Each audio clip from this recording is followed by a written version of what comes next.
back from what type of weekend was it, Mr. Long?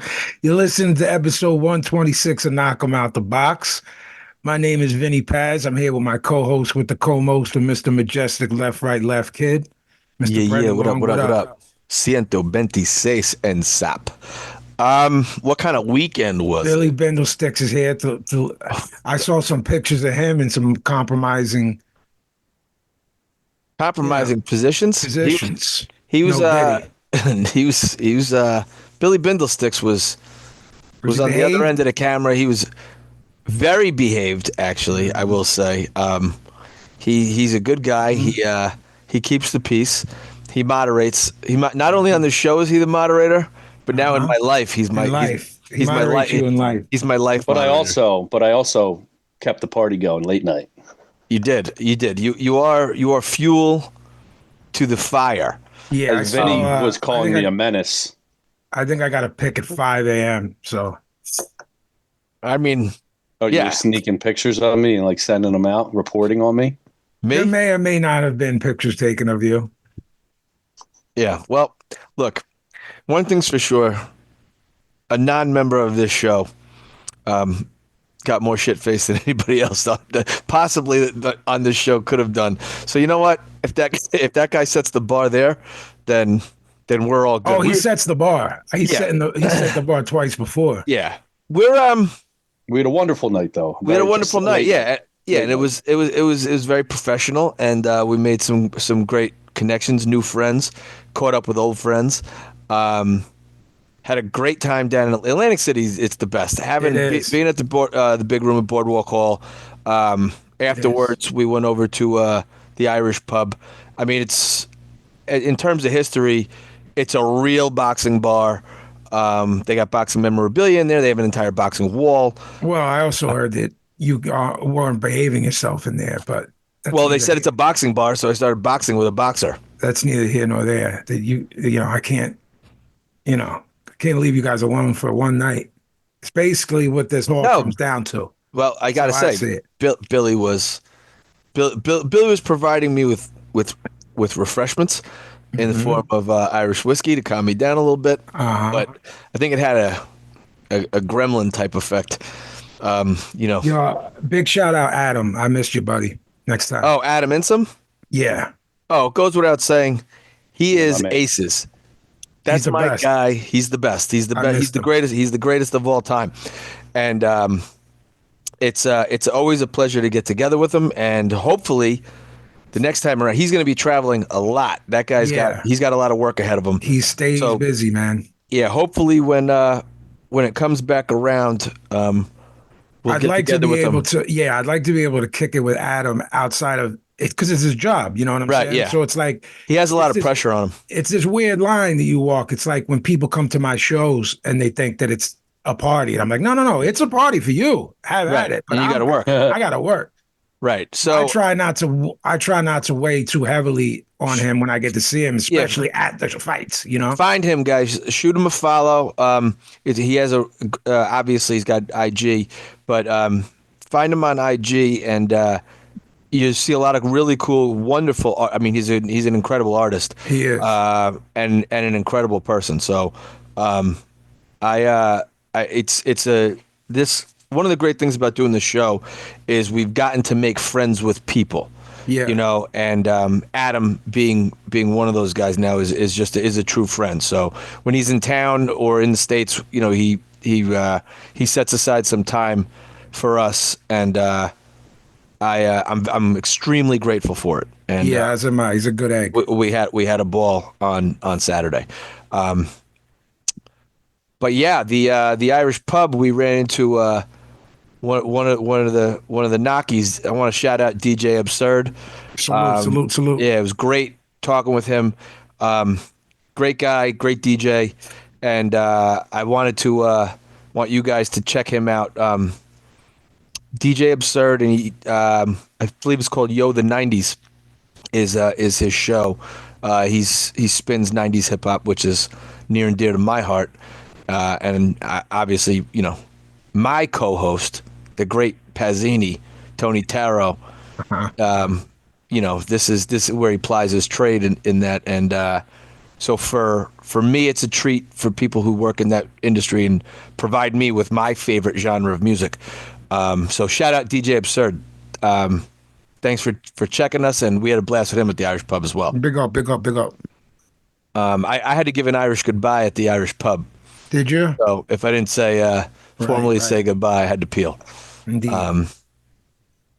But it was a fantastic weekend. We'll get into it more during the show. Yeah, indeed. Because that'll be an interesting thing. I think it's the first time in the history of the show where fights were watched differently. Yeah. We talk about on the show how being ringside or at the fight, however you want to word it, and watching it on TV are two different experiences, not just from an entertainment aspect, from scoring to, these shots sounded like this, or I thought he hit harder, or I didn't know he hit that hard. Some of those things differ via TV. So when we get to the card, you know what I mean? It'll be interesting to say, if I say something to you and you go, actually really in person, that wasn't happening. You know what I mean? Yeah. I was surrounded by two boxing experts in Tommy Ray None and the great Correct Uno. Mm-hmm. And what a treat to sit there, with those guys on each side of me, hearing their take. And he was being sandwiched, Billy. I was. He was a mudgy sandwich. They were my bread, and I was the meat. Yeah, puff. No, but to listen to a trainer and a fighter, sure, in each ear, sure, you know what I mean, was something I've never experienced at the fights live. Right. But it was just incredible to hear their take, and then of course, and I'll get into it. Who I got to talk to afterwards and had the privilege of speaking with afterwards. Indeed. But yeah, let's hop in. Enough of me yapping. Because you had told me, there's not much in terms of previews, and then I hit you back a little bit later and said there's not much news. So the fights is probably where a bulk of it. Nonetheless, so before we start the actual news, we asked the UK listeners if they could hit us up regarding Eubank and Ben, and us saying, well, that pay-per-view do numbers there because we can guarantee you, meaning me and you, we can guarantee you they're going to do nothing here. That's not really guesswork. I can tell you. Yeah. A kid who's written me many times, goes by Seldom Seen, hit me up. So I just wanted to let you know his view on that, as part of the news. Okay. Hey, man, you asked UK peeps to say how well the pay-per-view will do over here for Eubank Ben. It won't do well. Not because there isn't interest, but because 90% of UK fans refuse to pay for pay-per-views anymore. It's so easy to stream for free, and we don't have to pay pay-per-view for any other sport. Even WWE isn't pay-per-view for their events now. It's on Netflix. Wow. So it won't do well. Not because there isn't interest, but because it's a new era where people aren't going to pay. A lot will go to pubs and sports bars to watch, and many, many more will stream for free. Now, I guess my question to you, and if Billy knows the answer because it just isn't limited to boxing, is it more rampant in Europe, or is he just putting it out there like, everyone in Philly still fights.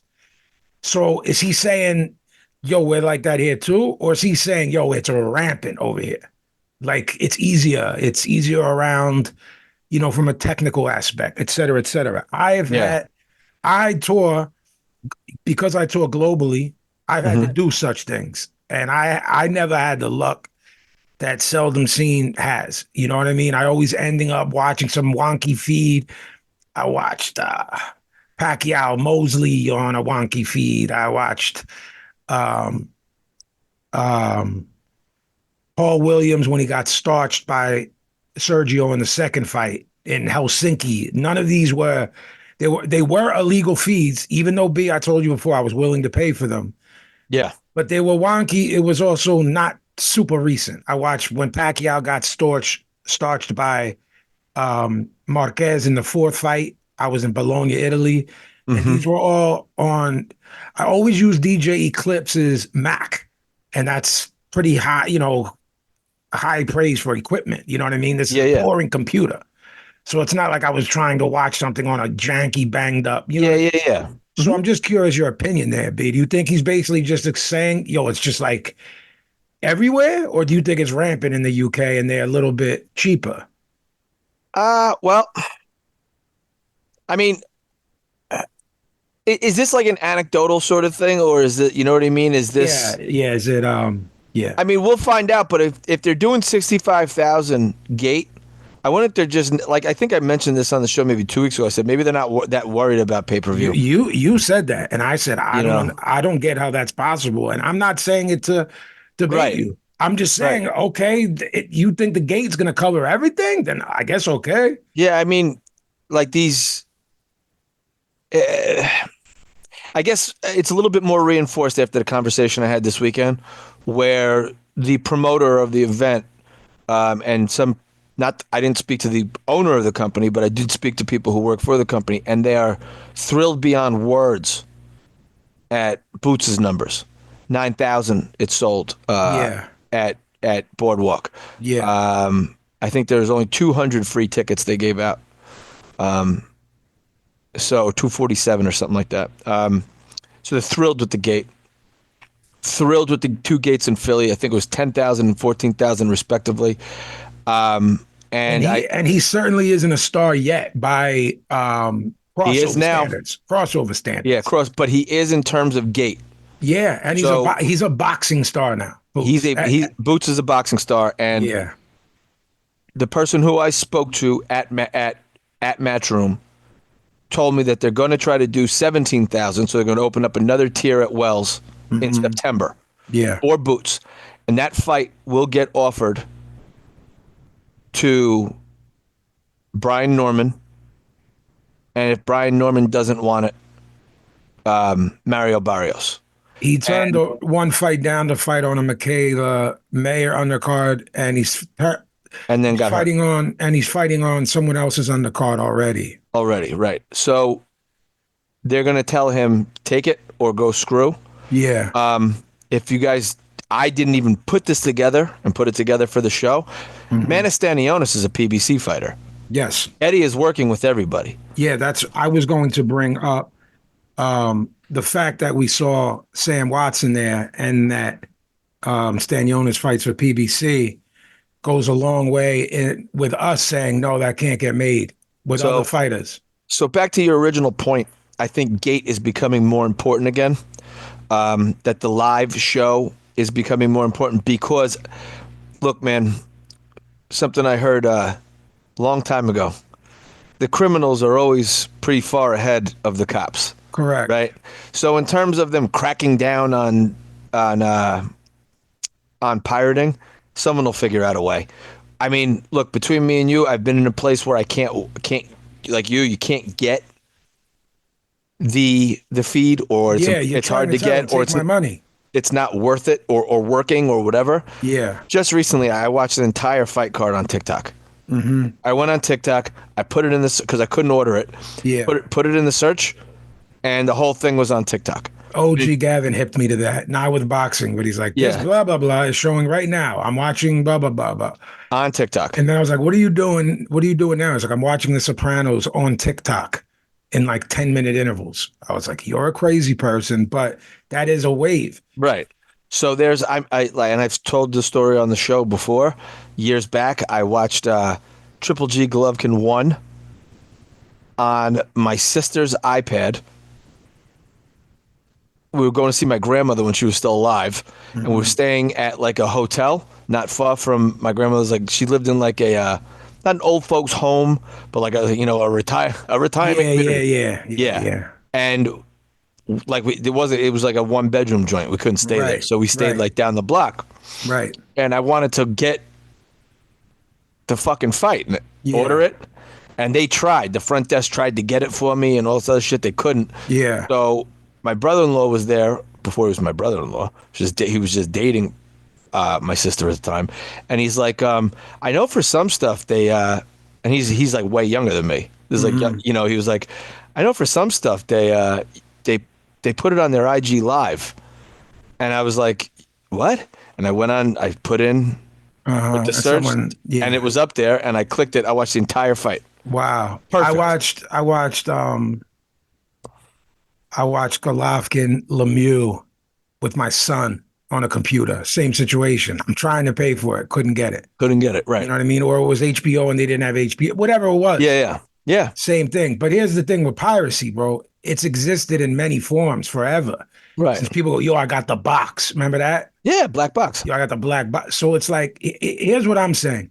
I continue to argue that pay-per-view buys matter, and this will be, if it goes well for them, 2 fights in a row. We're including Right. So Tank, what I'm saying is, numbers. it seems like they're sort of treating it like icing on the cake now, right? It does to me, but I don't understand how that maths. Because Right, okay. I've been doing this math for as long as we've been alive. You know what I mean? When it comes to, we've always been interested in that, you and I. Not just the sport, but gates and pay-per-view buys and blah, blah, blah. Right. Oh, Tyson, De La Hoya, Floyd, these guys did $1 million plus at this much a clip.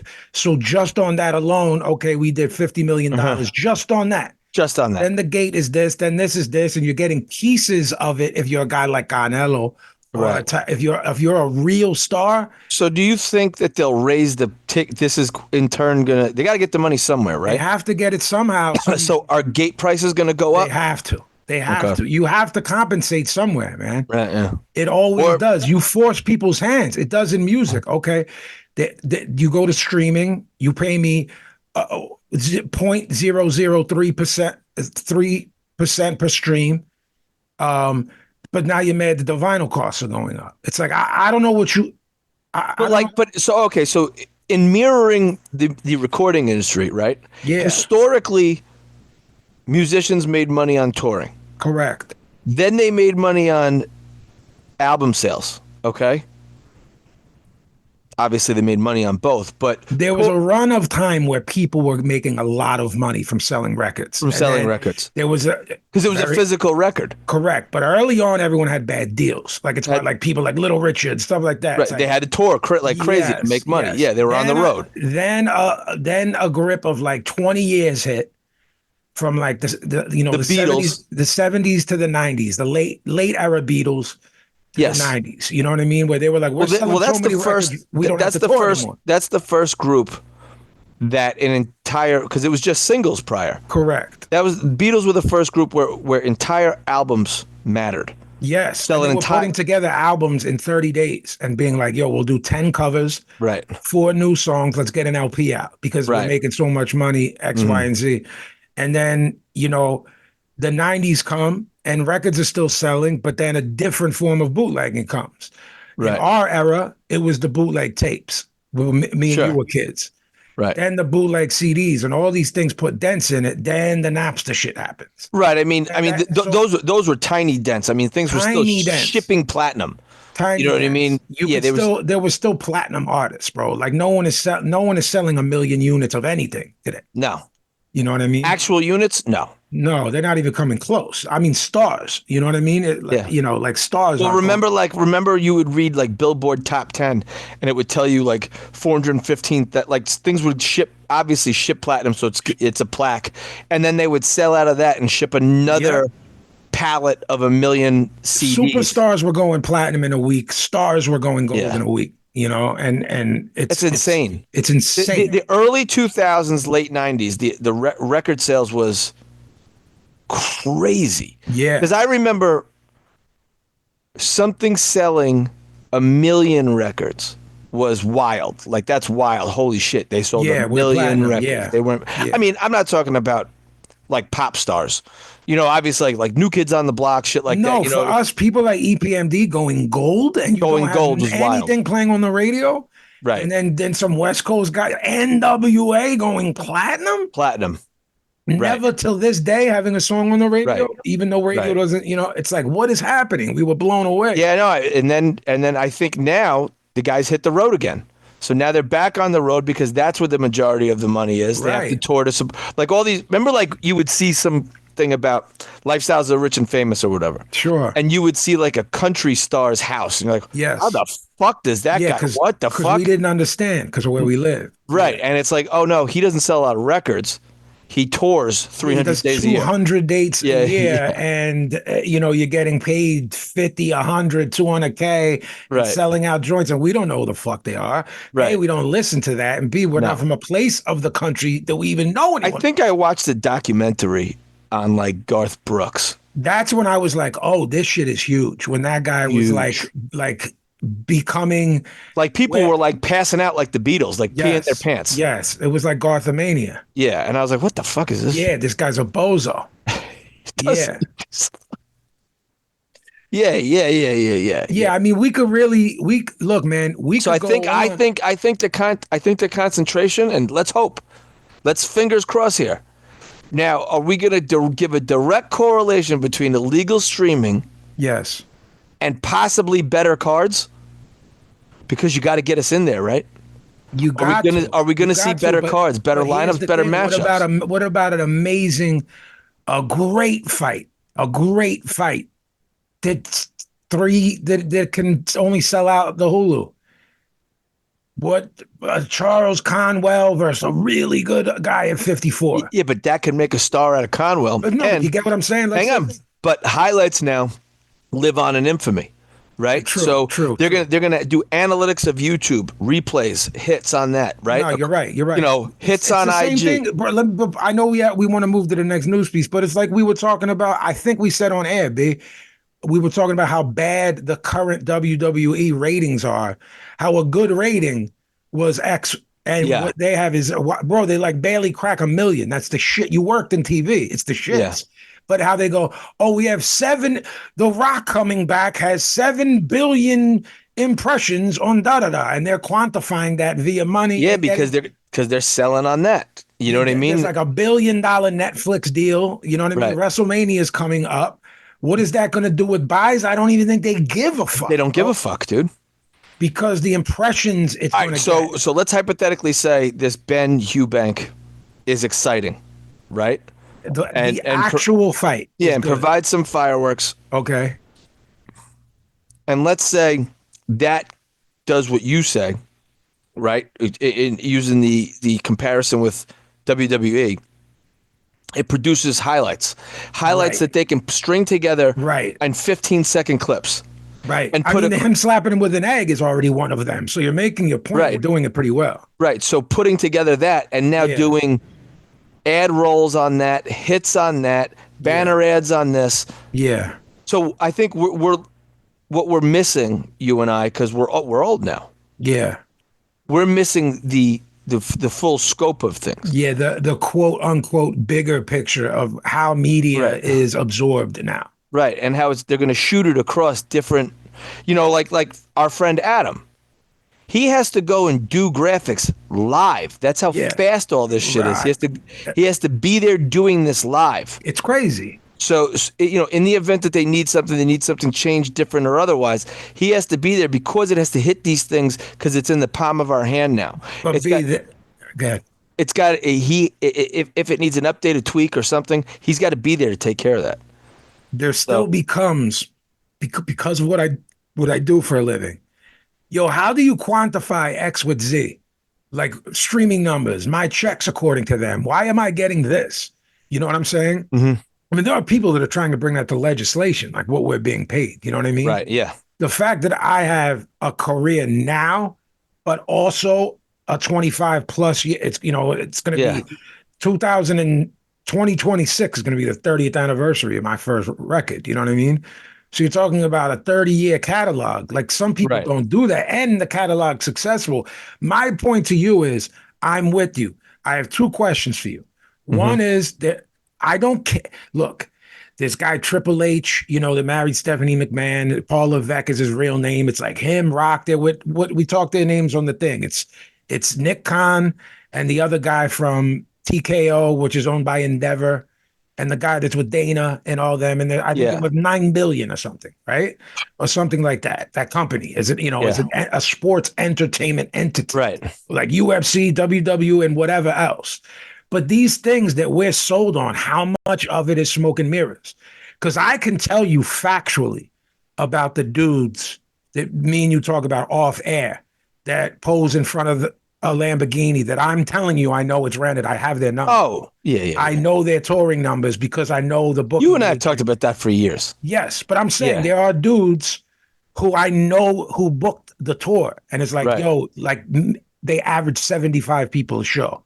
Right. And this guy's posed in front of, you know what I'm saying? So Yes. how much? So that what we call that is smoke and mirrors. These numbers are like cooking the books, B. Mm. YouTube numbers. I can tell you artists who pay for YouTube views. I can tell you their names. One of them you hate, and I can tell you, I factually know that they pay for streams and they pay for YouTube views. Can things like this happen here? Yes. So how can these things be quantified? And how can we quantify? All right, so Top Rank has a KO from Keyshawn. He did someone dirty, and that went viral, and they throw that word out, and then someone on ESPN goes, this has blah, blah, blah, blah. All right, I don't have that fucking data. You know? Yeah. It's become easier to get people to fall for the banana in the tailpipe. And I'll tell you why. Because you know people that I know that believe. Oh, yo, damn, man, that guy's paid. I'm like, yo, that guy was at a Motel 6, my guy. That's where he stayed when he performed in your city. Right. What are you talking about? He's paid. Well, what about that car? That it's very much the Don King school of, I own that. Yeah, Mike's got 9 Bentleys. I own. Right. They say DKP on them. Right. So who's, you know what I'm saying? I remember they did, it might have been the tank fight. They were talking to Leo Santa Cruz at his crib, and his crib and cars looked like that of someone like LeBron would have. Oh, yeah. And I'm like, see, I forget who I was with. I was like, you see this? This is rapper shit. Well, do you remember MTV Cribs? Oh, yeah. They would have like a defensive back, like we're going to go to I forgot who it was. He's on the Packers. Yeah. And I remember remember USA Today used to publish their their salaries, the NFL salaries. USA Today was great. They would do salaries. They would do for sports salaries. And signing bonuses, paydays for boxing. And then in the entertainment, the purple, they would do the box office. Because we both said we were interested in that too. Right. I'd yell to Len, yo, did 20 million opening weekend. Because I was always wrapped up in that shit. Right. And everything. I remember looking at I remember doing the phrase you used, back of the napkin math. They showed this guy's he's like, this is the Bentley, the Rolls Royce Phantom. This is the Bentley Coupe. This is and he had a 3-year deal for $5.9 million or something. It wasn't. No, it was like $2 million, and he's showing me $6 million in cars. Right. Plus the house, and I was like, now the height of heights, like when Nelly was selling him gajillion records. That's a guy you probably believe. Also, his house did look lived in. The other thing was, remember they'd go to these guys' houses, they'd open their refrigerator, and it's like, all I have in here is fruit juice. And it's you're like, because you don't live there. Because you don't live there. The only real one was Redman, and it's the best one. Yeah, it's the best one. It's the best one. You ever had a dollar box? He's like, I got a dollar box. Yeah. Right. Okay, so we're up in the air. If anyone's got any opinions, not just UK, but just about what B and I are talking about, are they relying more on the gate? If they are, then what happens? Say Timmy Zoo fights Keith Thurman, and let's say in December it's Tim Zoo versus Charles Conwell for 2 belts, and that's a 3,500 person fight in the U.S. Not in Australia. It's probably huge over there. But what is that going to do? Do you put it on for free? If you do, then what is Amazon paying? What are the rights deals that PBC is? And we're not going to attack PBC. What is the rights deals for everyone? What is someone going to give Top Rank? Because what is happening with WWE, B, they're going to them with data that is allowing people to go, here's $1 billion for Monday Night Raw. And I think what they're doing is what we said. So I'm going to, take an interview I heard a long time ago with because I do think he is the great. So I will put that in front of it. The great Steve Stout. And he was like a visionary with this shit. This is after the Puff thing. Steve Stout? Steve Stout? Steve Stout. Okay. Watching an interview with Steve Stout. Okay, yeah, very great guy. So this is before we had Spotify, before we had like official streaming shit. This is still like the LimeWires of the world, right? Kazaa. Right. Yeah. So they said to him, "What are you going to do to?" He said, "Look, nobody's selling records anymore." This is like 06 he's saying this, or 07. Yeah. I think 2007. Okay. Right? Great. It's a great interview. If I find it, I will send it to you privately. Cool. And so Stout says, we're not really trying to sell records anymore. Records are just a promotional outlet for us anymore. We know we're not going to sell records like we did 10 years ago. And they said, like, the interviewer was perplexed, right? What do you mean? He said, all right, so what we do is we're going to make our artists brand ambassadors. Mm-hmm. And now you've seen this across the board. Of course. Right? So, like, television, this coincides with Matthew Perry at the time talking about the deals that we saw for Friends, $1 million an episode. Yeah. Never again. No, it's dead. TV's dead. This is what he was saying. Yeah. He said, what we're doing now is, and you see it. Yeah. So Steve Stout specifically said, this is what's fucking crazy.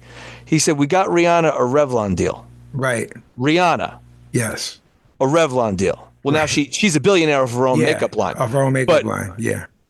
What he was saying was, he said, now 10 years ago, Cindy Crawford had to sell you Revlon. Of course. So now our artist is going to sell you Revlon.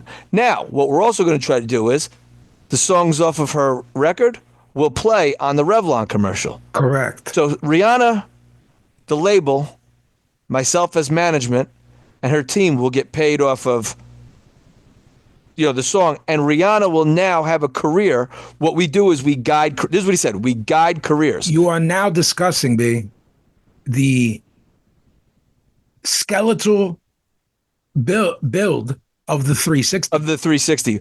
He mentions that, and he goes, but this isn't a 360. What makes us so attractive is Rihanna can go earn her own money. Right. Because we've now made her a brand, and we've taught her how to do that. Right. That was what he said. And that's why people were like, I'll go with Steve Stout. Yeah. And he said, so that's what we do. He said, I just make the connection. Once I make the connection, I take my cut. I'm out onto the next thing. Now Rihanna has to, go and do her own thing. I think that's what we're seeing with boxing and sports now. It's more of we are getting our hands into and dipping into multiple forms of media. Yeah, and can we? And can we? It's why you and I, some of our listeners might say it's in their head, why these guys keep going, oh, good-looking kid, or he's bilingual. Guys, because you want the Gatorade ad that Ryan Garcia got. I met these two gentlemen from Philadelphia, great guys, the other night outside of Caesars, and we were talking about really, really, really in-depth discussion about boxing and specifically Boots, and the pressure he was under at home to fight and score knockouts. Yeah. And how both of those gentlemen were saying, he's looked so much better at Boardwalk Hall than he has at home. Mm-hmm. And same amount of fans, just the notation of him being there. And I said what I've said in the show, he should be selling us Fords. I agree. Boots should be selling us Fords. I said that 4 years ago on the show. I agree. He needs to work on his promo a little bit, though. Handsome guy, great smile. Kid, Ray Leonard sold us 7-Up. Yeah. Marvin Hagler sold us deodorant. Anything less would be uncivilized. Anything less would be uncivilized. Now that's 40 years ago, and we're saying it. Right. So I think, and I hope we're going to start to see a little bit more of a crossover with stuff. Diversification with these fighters, getting money from other places. Athletes in general, but we're talking specifically. No, because we have to talk boxing. Yes, other stars have always done it. The Mannings, you know what I mean? Yeah. But before we move on to the next news, but one last thing, you bringing up Rihanna and her becoming a billionaire off of something else before the music. Yo, ask Snoop where he's made more money, rapping or every other thing in the world. It's not even fucking close. Nope.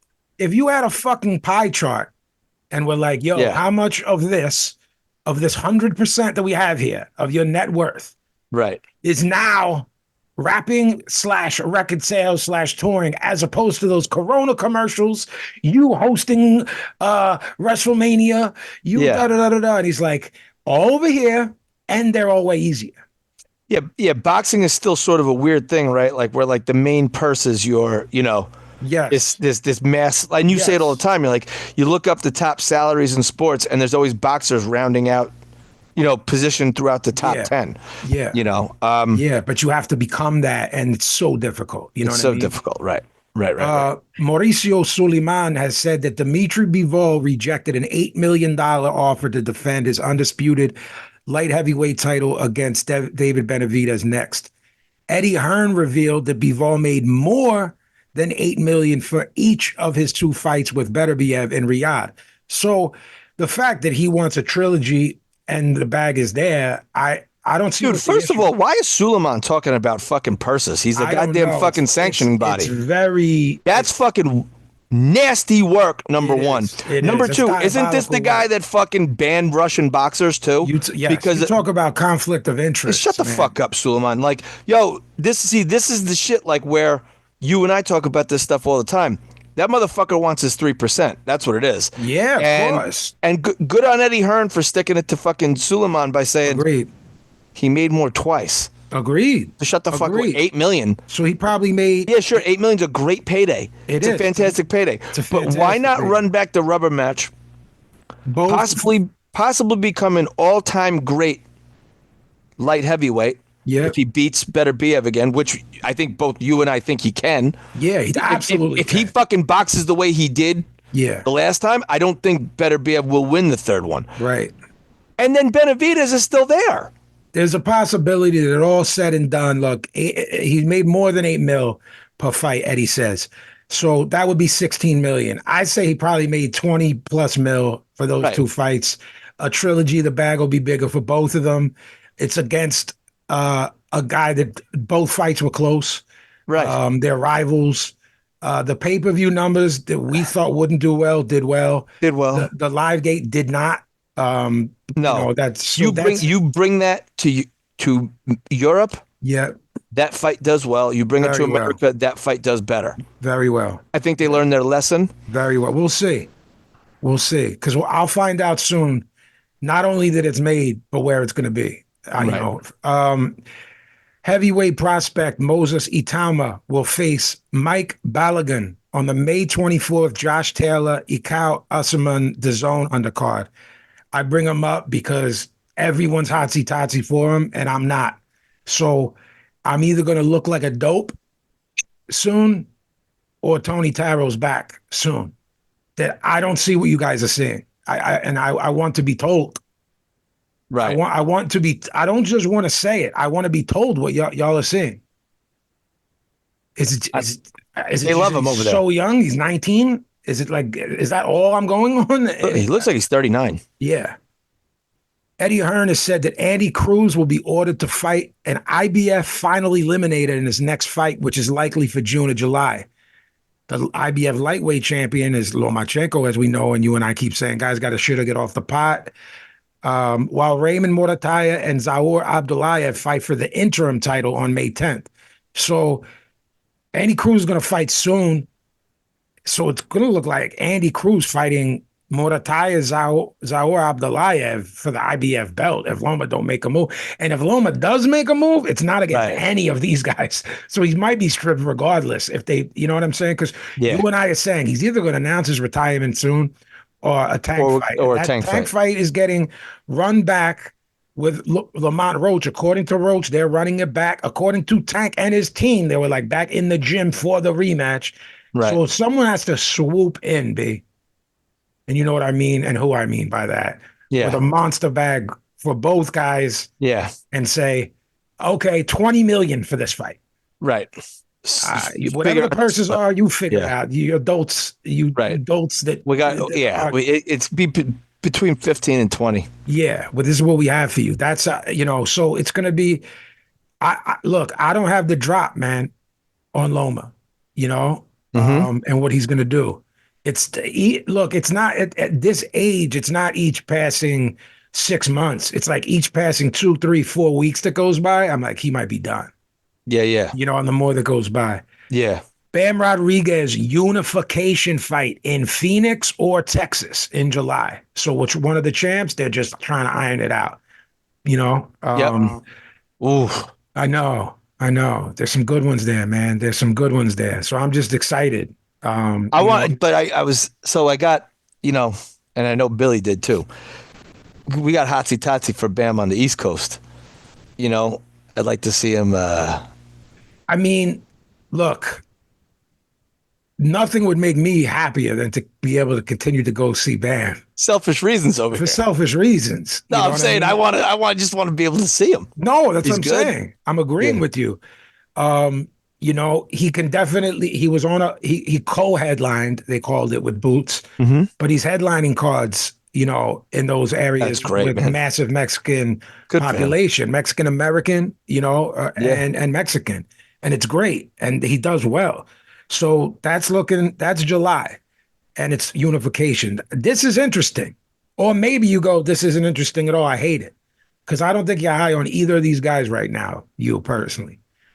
Edgar Berlanga versus Hamza Shiraz is one of 10 possible fights that Matchroom and Queensberry have suggested to Turki Al-Sheikh for the upcoming 5 versus 5. I think that's two guys with a big question mark over their head, and we make a joke on this show, loser leaves the sport. I was actually going to interject some Hamza Shiraz news. Please. He switched trainers. He's left Ricky Funes. I don't know why. He didn't say anything. Didn't give a reason why. Andy Lee will now. I love the great Andy Lee. Guys who start the trainer switch and stuff, I immediately have a thing in my head for that. I knew you were going to say that. I do, but I love Andy Lee. So good. But with that said, Ricky Funes trains guys out of Southern California, okay? So he's at Tengus, okay? That's Gooson's gym. Yeah, it's fine. Hamza Shiraz is a UK guy. Andy Lee's training guys out of the UK. That's fine. Freddie Roach is an LA guy who trained a Filipino fighter from Manila. I mean, it's who is I know. Who is the best for me?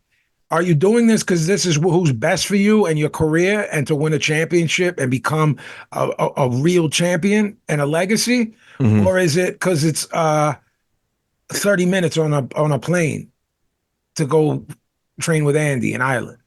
Or a half hour for Andy to come to the. I don't know if Andy's living in the UK now. I mean, he is in Ireland. In England. In England. I know what you mean. What I meant to say. Yeah.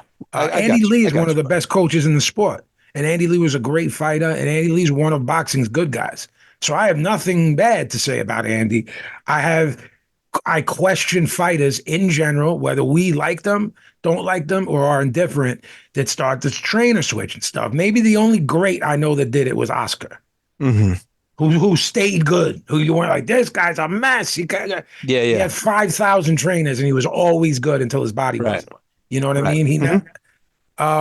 Lastly, I said we didn't have much news. Just, I can't see anything about this guy and not, just hit you with a little jab for it.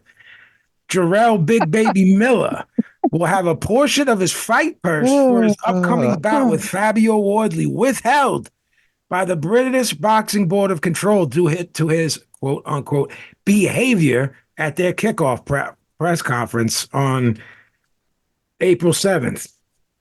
So I don't know. So guys, this weekend. I mean, with Big Baby, like he's just doesn't learn, right? Chance after chance after chance, and just burns it. Yeah, I don't know if the guy. He's unbearable. It's.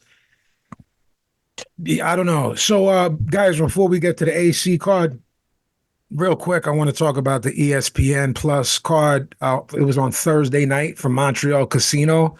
In Montreal, obviously. Corey Erdman on the call again. Keep being great, my man. I did another great job. A kid named John El Tigre Orobio, 21 years old, 13-0, 11 KOs, a Mark Ramsey guy. This kid is really, really good. We're just going to keep our eye on him. He's from Colombia, but he's fighting out of Montreal with Eye of the Tiger. He's really good. Okay. Really, really good. He has do we give him a little Pazzi, is he a Pazzi prospect? Not No, yet? one more. The next fight is going to be. Okay. But from Colombia, you think, all right, these guys. He's in the on deck Pazzi prospect circle. Correct. He's on the on deck circle. The thing is, you know how Mark Ramsey's guys fight, and to have a Colombian fighting that style, because those dudes, you just take your head off. That's their style, is to take your head off. And he does have power, but this went 8, went the full 8. He looked really good going 8. He was doing some things in there, some crafty things. So he's not just trying, you know what I mean? If the knockout comes, it's going to come. Mm-hmm. Christopher Guerrero, remember me talking about this kid back in February, 23 years old, 13-0, 8 KOs. Like I said, I spoke of him back in February after that one-punch knockout to the body. One of the sanctioning bodies, I think it's WBC, has him in the top 15 already. Fought a guy named Oliver Quintana, who I've seen before. 22-3, 16 knockouts. It was for a regional WBC welter title, regional one, which means a lot to kids. You know what I mean? Those belts.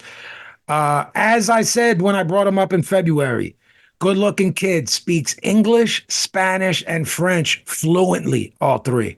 Big, strong welter. As proven by that last fight, he routinely goes to the body, which I always complain about young fighters not doing. We don't got to worry about it with this kid. Oliver Quintana was a 15-0 prospect at one point. I remember him from then. Mm-hmm. So he can handle himself in there. Guerrero's patient. Another thing young kids aren't. Jab, put a right hand behind it, put something downstairs, throws a beautiful pull counter right hand. Beautiful. Hook to the body, drop Quintana in the 5th. A knockdown in the 7th seemed weird to me, B. They go to a replay. Nothing lands, and it wasn't reversed. So why are you showing me this bad replay, and if you're not, nothing. So, I don't know. Guerrero had him down again in the 10th from the left, that shovel hook that you love. He threw a nice shovel hook, cracked him. Remember the criticisms Boots was getting last year in 2014? And me and 2024. Like, 2024, they're like one-sided beatings, but there was a little bit, he's getting hit too much. Mm-hmm. Look, if I'm picking nits, I could apply that here. Christopher Guerrero got hit with maybe a handful of clean right hands. Okay. So I'd like to see him clean that up a little bit. That said, I had it 100 to 88 for Christopher Guerrero. Judges had it 99-88, 98-89 twice. I realize this recap sounds like kind of a destruction, but Oliver Quintana is a goon. This kid, Christopher Guerrero, has all the intangibles we just talked about with this Revlon, this Gatorade, all of that. Yep. We just need him to work on some of these things and tighten some of these things up, B, that I spoke about. Okay. He's still a kid, you know what I mean? The main event is this kid, Dmitry Asanow, 28 years old from Belarus, 9-0, 4 KOs. He's ranked in the top 10 in the WBC. He beat Andy Cruz in the amateurs, and everybody knows how highly we think Andy Cruz on this show. Yeah. And how good he was as a pro and an amateur. Fighting a guy named Francesco Patera, 30-5, 11 KOs. I don't know if you remember him, B. He took Keyshawn Davis the distance. Okay. Dmitry Asanow is very busy. Doubles and triples that jab, puts a nice right hand behind it, left and rights to the body, then takes a half step back, rips an uppercut, 5-6 punch combinations. Very, very, very well schooled. I can't say it enough. Not a lot of power, though. No, which I'm going to get into. Yeah. Typically, guys with fast hands will rip off a few shots and get out. Yep. Broner had those real fast hands. He might rip off a 4-punch combination. They do nothing the rest of the round. So what? Right. All right, that looked pretty. Now what? You're getting tapped. Right. Dmitry Asanow is constantly moving his hands. His nickname is the Wasp. I didn't know that because I only had seen him in highlights. I like that. It's the first time I saw a full fight of his. Yeah. I'd only seen amateur and pro highlights. Right. I think that nickname's perfect. He pivots beautifully, B. Picks off shots beautifully. Intelligent athleticism, not that wasted shit we talk about where you're showing us how athletic you are. He can lead. He can walk you into shots. So obviously there's a signature performance that takes you from a guy we're keeping our eyes on to a prospect of the show, a Pazzi prospect. Yeah, okay. There's there's usually a signature performance. Wouldn't you agree? That we go, okay, now Yes. how is that? Of those performances so far in 126 episodes, this is the most impressed I've ever been by anyone. That's a Pazzi prospect. This is the most impressed I've ever been by anyone. This I had 100 to 90 for Dimitri Asinal in a masterclass. Judges had at 190 twice. The other judge had a 98, 92. Will his lack of power be problematic moving forward, like you asked? I don't think so, and that's only because he's clipping you and his shots hurt just enough to keep you honest. It reminds me a little bit of Paul Malignaggi in that aspect. Look at the discrepancy in the knockouts, and you go, oh, this guy can't hurt me. And he hurt people. He stung them enough where they didn't steamroll. Yeah. Just you have to fight perfect when you have that style. There's no mistakes. Yes, and it's very similar to when we're going to do a fight. We go, this guy has to be perfect to win. This guy, the other guy, this guy X has to be perfect. Y doesn't. Right. Is that what he's going to be? I don't know. B, I think he's ready for a guy like Giovanni Cabrera, Artem Hartunian, Maxie Hughes, guys like that lower, bottom 15-ish guys. Bottom 15. He's 28. Bottom 15 at lightweight. Yes, and he's not opposed to it. B, like he wants to. No, you got to get him in there. But he said, I'm 28. Like, I'm not playing around till I'm 18-0 before I fight someone you heard of. He said that. B, this kid is a sweetheart of a person. His English is perfect. Okay. Yeah. I hadn't heard him speak. So I heard him speak in an interview, like he was in a suit, well-dressed, in a pre-interview, up there in Montreal, like at the venue, might have been the week of. And it was like 5 minutes, and his English was perfect. Then, for some reason, Bud was up there. I don't know if they were, they sparred. Bud was ringside, and on Thursday, yes, and was like, he gave Christopher Guerrero dap, and then he was that dude is everywhere. He is, because he loves boxing, and he was hanging out with Asinal, like they were, you know what I'm saying? Like, like, so they must. Maybe they train. Maybe he got some work in at Bomax. Maybe Bud got some work in wherever he's at. I'm trying to look now to see if there was someone on the card. This kid is really good, man. This kid is really good. All right. I'm stamping him, All right, Dimitri Asinal. Yeah. Because of his lack of power, Brendan, this might be my riskiest stamp because of how high I am on him. Like, I'm not just stamping him, I'm double stamping him, and it's that can double stamp and triple stamp. Sure, I can. Like, remember on that's from Dumb and Dumber. You can't double stamp and triple stamp. All right, Saturday night, The Zone, Boardwalk Hall, Atlantic City. Christian Cardo fell off the card. Yes. So we reported last week. I was excited to see him. Christian Cardo from Philly. The Cardo family's well known here for the funeral parlor. Tommy Smalls. Got the win. Yeah, Nicky Real quick. Bascom. First round, packed him up. In my opinion, it's important for young fighters to make statements like this when they get an opportunity on a card like this. That's sometimes guys get packed up and you go, oh, who cares? We didn't see anything, but this is a shot to show, you know what I mean? Yeah. Shakram Gayazov, 16-0, 9 KOs, top 10 welter. Lost his 2-year-old daughter a month ago. How this guy managed this. Was fighting Franco Ocampo, 17-2, 8 KOs, never been stopped. Gayazov dropped Ocampo in the first. He was badly hurt.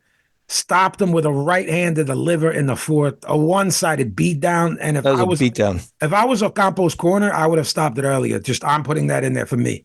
Yeah. I'm not saying the ref was off here. His corner should have stopped it before this. These guys at 47 better stay far away from Shakram Gayazov if your name's not Boots, and Boots never has a reason to go near him, because Boots is going, his trajectory is different. But these other guys, their hand might be forced. They're going to get packed up by this guy. He's good. This guy's a fucking goon. Um, Omari Jones. That was quick too. Yes. Omari Jones, who we talked about, is this kid a Pazzi prospect after one fight or whatever, remember? Yep. Versus a guy named William Action Jackson, 13-5. B, sometimes when they do this, it's hard to grip when they're coming in at weird catch weights because they're not So fighting. he's going to be a welterweight, but That's what he said, but he's big. He's said big. But 154 yeah, I mean, is going to happen. when these non-title fights early in their career, they give him, they let him weigh a little bit more. They don't He's kill been themselves. coming the first two fights. He's been at like 149. You know what I mean? That's common. So don't read too deeply into that. Yeah, he's gonna make a run at 47. And try to do something there, but he'll end up at 54. He's a kid. He praised on him after that debut a few weeks ago. Brilliant foot feints, set up a perfect right hook to the body, packed up Action Jackson in the first. Like I said, Pazzi prospect within 2 pro fights. Let's keep him busy, B, and get him right back in there. Yeah, agreed. I say you get him back in there in May or June, B. I'm with it. He should fight like 6 times this year. That seems to be the plan. He's got 2 in with 8 months. That's put him on the next domestic matchroom card in Orlando. Those cards Eddie does in Florida. That's where he's from. This doesn't have to be Orlando. Next fight's in Florida domestically here. Correct. You mean? Raymond Ford, 16-1, 8 KOs. Lone loss to Nick Ball, which I had him winning. I think B had Nick Ball nicking that out. I had Ray nicking it out. So I'm not mad at anyone who doesn't think that.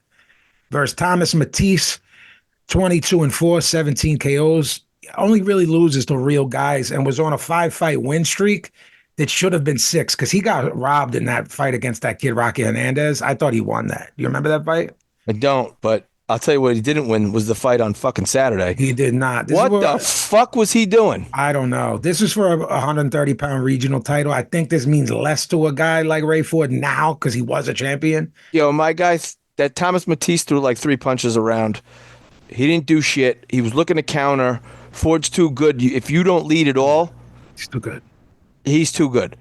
My note is he has top 5 fastest hands in the sport, and I wrote in a parentheses maybe top 3. Right. However, he's I mean, not that I don't want to take anything away from his win, but against this guy, any of the top guys in that division beat the shit out of this guy. Just doesn't do anything. It was terrible. The crowd was booing the shit out of this fight. And this is a guy basically fighting at home. He's from Camden, Ray Ford. I sort of felt bad that the opponent didn't try in Thomas Matisse. I don't need to see him again. I hope that they can get Ray Ford a better opponent who's at least going to try, especially in a fight where he's at home. I felt bad for Ray Ford. What was the Shakur fight where people were booing and we were like, it was this guy. It was supposed to be his toughest test, and this guy, Dominican kid, I think Edwin De Los Santos. Yeah, and he did nothing. It's tough. Look, Matisse. Again, I did a little digging for the show. Yeah. And he is a good counterpuncher. He'd never been down, 4 losses. Yeah. But never been knocked out. However, he is wholly a counterpuncher. He can't lead at all. Yeah, as we saw. I think the stats, if you look at the stats of this fight, he landed something like 2 punches around. It was the lowest punch land stats ever was it 12 rounds or 10 this fight? 10. You remember? In a 10-round fight. It was the lowest landed punches. Bro, you got to go. I can't imagine being there, because think, look, every shot Ray Ford throws is accurate, which to me allows him to be a little bit more conservative with his output. He puts that nice straight left downstairs. He's creative with confusing combinations. He's defensively responsible. It was very much a rinse repeat type fight because of what you're saying. This guy couldn't lead. The Boo Birds came out around the 6th, B. I don't know if you looked up when it really started, but via the TV, they were audible in the 6th. You got a South Jersey Philly crowd in there. They're not going to let you.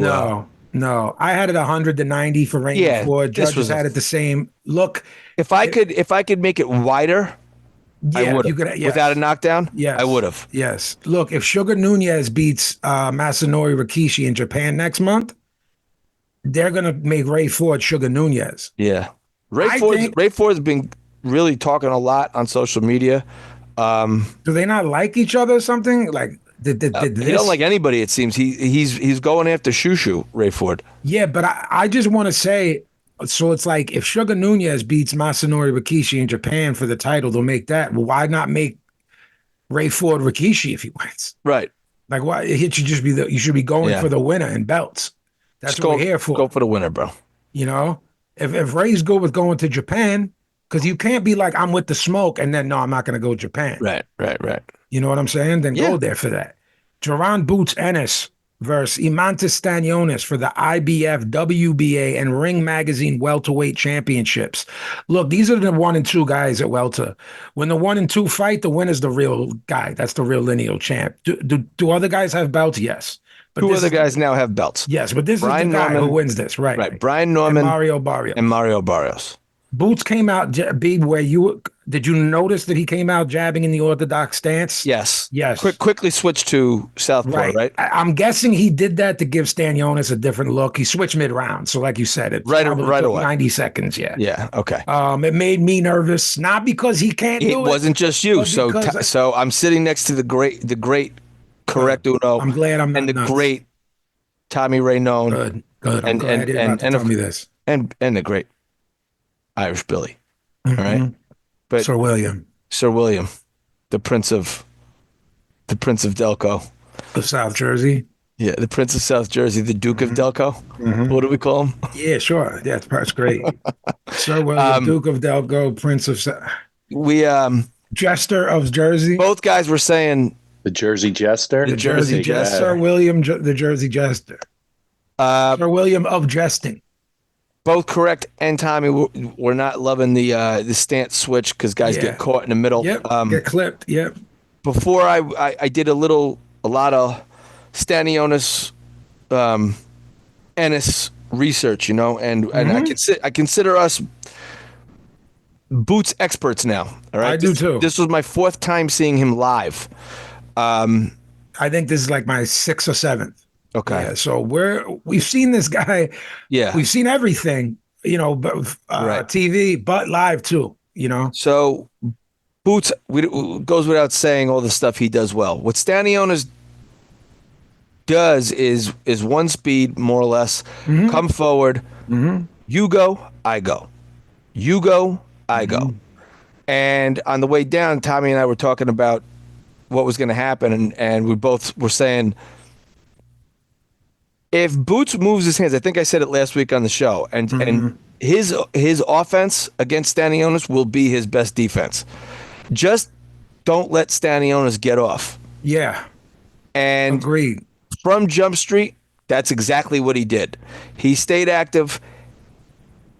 And I like that he started going downstairs really early. right away, dude. Because when we said we were Those worried uppercuts to the they body. was mean. They was mean. When I came out and I go, why is he coming out? Why is he coming out throwing this jab from the southwest? Yeah. Then when he started putting in money in the bank for the body, I said, okay. He switched back. Those were vicious. They would. When you're at home, you were there. When you're home, you go, oh, that hurt. Oh, I could feel Bad it. intentions. Bad intentions, but Punching around the elbows, which was smart because, Stanionis has the high guard, and if you watch footage of him, one of his best shots besides his jab is good. Stanionis has a good it jab is. with that high guard. It's very Like- good. It's like one Winky, of the best in the sport. It's fast and it comes off effortlessly. What he does also is he throws lead hooks right off of that high guard too. So he comes with the lead hook. Boots neutralized that by attacking the body. He gets him to drop his hands, opens up upstairs, and then those uppercuts kind of change direction a little bit, Yeah. You got the guy leaning over, whap, whap, whap, whap. Well, you saying that Boots you brought it up on the preview show of him staying busy. His best offense Yeah. is deep. He's ripping off 7-8 shots at a time. So I got a little nervous that he was going to get tired. Well, Stanionis would do that. He would duck down and then explode up top like the old Frazier hook. Yeah. And he would land that left hook. So that's why you were getting nervous. Yeah. Yo, this guy's gonna he would land, but one and done. And it's because of what you said. Boots' offense was keeping him off balance. He'd land that stiff jab, B. That's one of the best in the sport. He'd make Boots reset, but he wouldn't let that right go. Why? Because of what you said. There's 6 punches coming back at you. I'm screaming, let that right hand go, but I'm not getting hit with 7 punch combinations in return. By a guy who can crack. By a guy who's got real power. And people forget that because this is a what have you done for me lately sport. Sure. And, his last fight, the Bluebirds came out, or at least the critique. Look, Stanionis landed a big lead right hand in the 5th, and Boots took it and smiled, like the late great Pac said. Yeah. Shots couldn't stop me. I took it and smiled. He ate that. Look, a skill set like this, meaning Boots, with an iron chin, which we're starting to see, we might be able to put that on him. It's certainly a good chin. It's a really good chin. I haven't seen him wobbled. I guess I got to see him get cracked. I've seen him woken up, but I haven't seen him wobbled. I've seen him cracked clean by real, legit 47 guys. And this kid was won a gold medal at the 2015 European Championships. It was a 2016 Olympian and was a real champion at 47. Again, he's not Tommy Hearns power, but it's enough power if you get cracked like that, that'll wake you up. He can knock you out. I don't know if you noticed this. I did. Talk to me. Boots' pacing in this fight was much better than it was against Karen. Absolutely. I said he can keep doing this, and we're going to talk about the end, which is midway. What he would do is he was conserving energy. He's come out, look good for the judge. This fight in general, the strategy seemed a lot better. I couldn't hear what Bozy was saying in the corner. Could you? He did better work than he did. Okay, good. Critiqued him, and if we're gonna talk about someone when they're down and don't do a nice job, we have to do the same. Give him props on the back end. That's what I'm asking. He did some really nice work. You know what I mean? When he fires that right hand, throw over top of it, slip and fire. There were not knock him the fuck out, which you and I had a serious problem with. Serious problem. There was none of that talk. These were calm instructions. Right. We've said that's the equivalent of like telling a basketball player, just dunk it. Just dunk it or just shoot. Yeah. Yo, just shoot. No. Set the play up for me so I can pick and pop. Are you going to, someone going to set the pick? I mean, why, you're a baseball player. Why don't you just strike him out? Why don't you just hit a home run? You know, giving him good. He's giving good instructions, B. Right, okay, good. It was calm. There wasn't a bunch of voices. So one of the things I picked up on, did you notice every time there's 45 seconds left in a round, Boots put it into a higher gear? No, but now I am. Now I'm thinking almost every round. So the 5th round in particular, where you said there was it looked like a Stanionis round, right? That big shot lands, oohs, ahs from the crowd. Big shot. About a minute left when he landed that, right? Yeah. Correct me if I'm wrong. Minute 10. So enough. So we're sitting there kind of elbowing each other, and I'm going, "Ooh, he getting tired?" Right. You know? Nah. 45 seconds left in the round. If you want to call it stealing a round, you can. You know, I don't call it stealing a round when there's that much time left. It's strategic. Boots moves in, repositions himself, right back to the body. Punch output goes up tenfold. Bap, bap, bap. Waking up, B. I don't know if you are on your end. Billy, did you hear that, or is it just me? No? I didn't hear him break up. No. Cool. My bad, B. My bad. With 45 seconds left in each round, he would. Do you think that was the game plan prior to the fight, or they get there? Yes. Well, I think that they looked at a guy like Stanionis style, and it's a you go, I go, you go, I go, and they said come forward, and by the second with a minute left in the round, they told him pick what time you want to go and go. Sprint at the end. Sprint at the end of each round. Finish each round, in a sprint. and you'll do well. And that had Put punches Stanionis together. had Stanionis thinking before the next round, do I want to get back out there with him? Look, man, I'm telling you right now. Things started being a mess, B, and I'm going, wow, it's early for that because I know how tough Stanionis is, Right. and I know he's got a baby in on the way, and me and you know how expensive kids are, and so does Billy, and I really, really like Stanionis, by the way, as a fighter and as a person. I think these are both classed acts. We need more kids like this in the sport. Right. Before the fight, they didn't say anything nasty to each other. No. Boots handed Stanionis his belt back backstage and said, "Yo, man, go home. Congrats on the baby. Good luck with the baby." And they hung out. You know, what did Marvin Somodio say to? Marvin Somodio stopped it in between rounds. He just saw enough, B, and was doing the whispering. It's okay, kid. It's okay. It's too much. Nah. Okay. Nothing. So we didn't know from where we were sitting. Did he break his rib? Did he? It looked like he busted his nose because his nose was leaking. His face was a bloody mess going into the sixth. The nose was broken. Right. So during the sixth, I'm going, he's a fucking mess. Both eyes started to look bad, meaning, and I'm going, oh, my prediction's going to come true. Because Stanionis isn't getting sparked out now. He's getting busted up, and they're going to stop it. Look, I think Marvin Somodio is a really good coach. Freddie Roach, understudy, wild card guy. I didn't know what you guys were seeing there, so I was going to text you, yo, do you know what happened? Like you said, did he break a rib? Blah, blah, blah, blah, blah. I made sure to follow up on it to see if it was something like that. It was just like, let's fight another day, kid. Yeah, I spoke to people. You got nothing. You got nothing for this guy tonight. I spoke to folks after the fight, and that's essentially what they said. To their knowledge, right after the fight, what you said. Yeah, he said when they were hanging out and greeting each other, he was fine. You know what I'm saying? Yeah, like they gave each other a pound, bear hug. He gave him his belt. Yeah, this is one of those two better kids as human beings outside of the ring in a sport of fucking lowlifes. You're talking about a drug cheat that just smacked someone who got pinched, three times pinched? How many times did he not? Who smacked someone in another country, which, trust me, I know you don't want to do. Right. And is being fined again. And then two kids who gave each other a hug, wished each other well. Then Stanionis said, get those other fucking belts to Boots when he said, good luck with the baby when you go back home. He said, get those other fucking belts. Brendan and I both picked Boots by KO and both thought it would be a coming out party. That was very important that I mentioned that we both said this is a star turning performance in our prediction. Brendan was spot on. He was with all boxing people.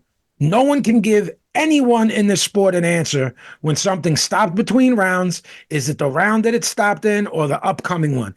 Brandon goes, yo, Vin, that's a 6-round KO. I go, B, I just read as you wrote me that it's a 7th round KO.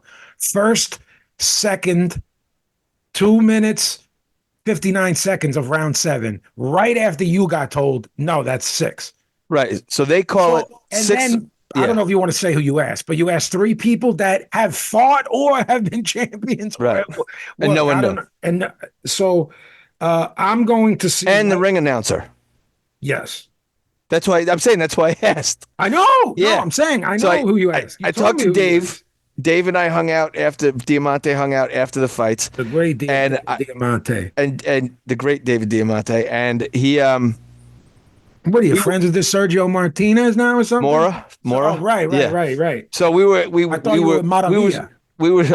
smoking cigars. Yo, Sergio Mora, shout out, man. Shout out to Sergio. One of my favorite guys. Sergio came and sat with us at the little cocktail table in Caesars because they let you smoke cigars there.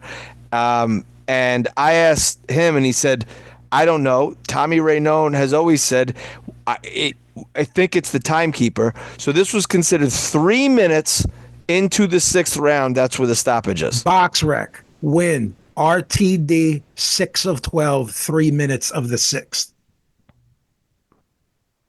I was a round off. I said he'd quit between the 7th and 8th, he quit between the 6th and 7th. Right. I said during the 10th. I'm not...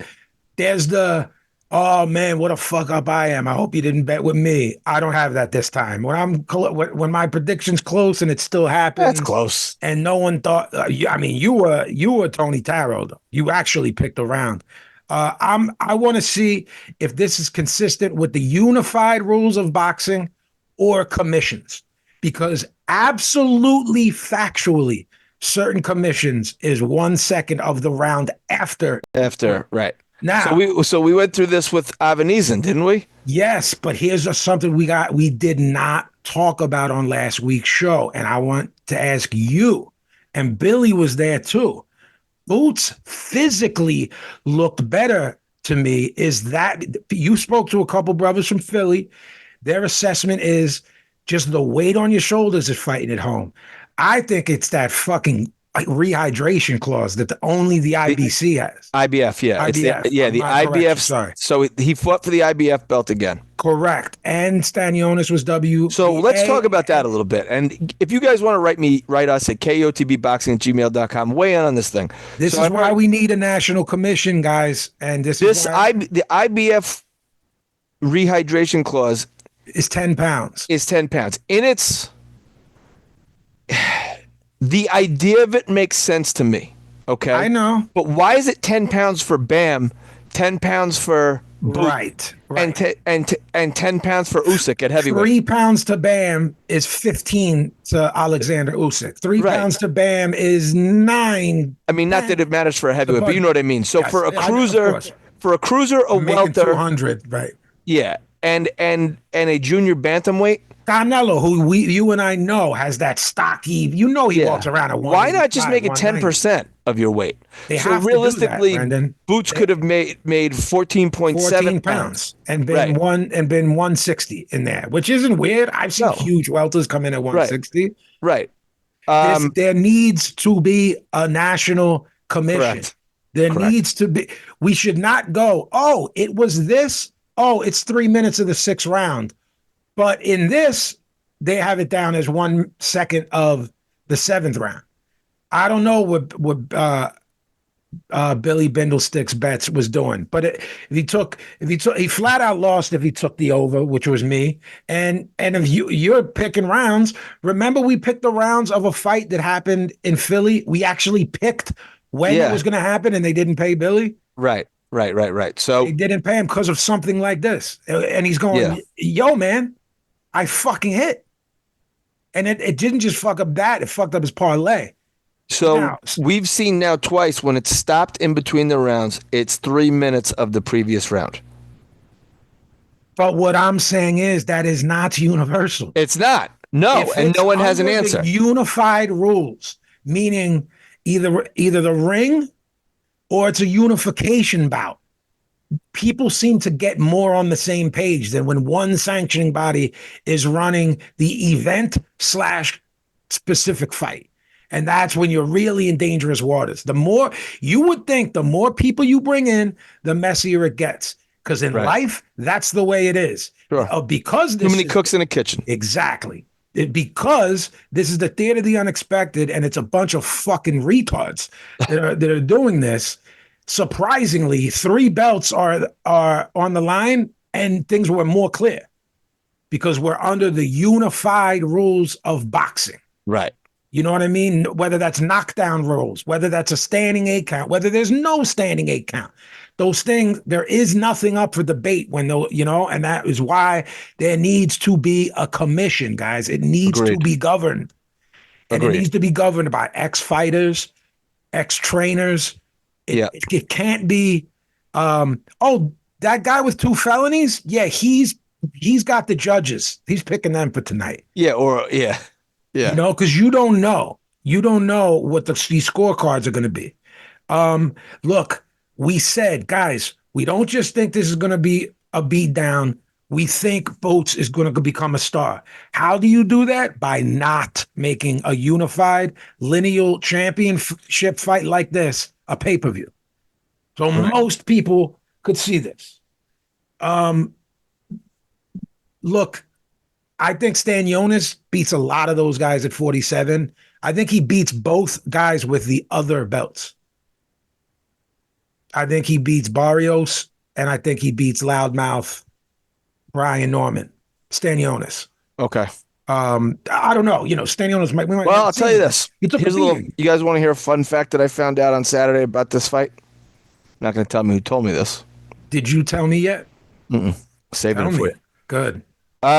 In order to get Stanionis in the ring, because apparently he didn't want to fight because of who was across the ring. We've been calling him the boogeyman for 4 years, and we've been proven correct, and you're about to prove it more correct. A concession by the great Jerome Boots Ennis was made in the amount of roughly $250,000. That's a lot of money. I thought you were going to say 75. No, $250,000. Yeah. So Stanionis actually made more money than Boots in order for Boots to get that belt. I had no idea. On Boots' home turf, and Boots got announced second. Okay, so he's the headliner. Right. He's the A-side. I want to say salute to Boots, but it's already mad salutes. It's my guys from my hometown.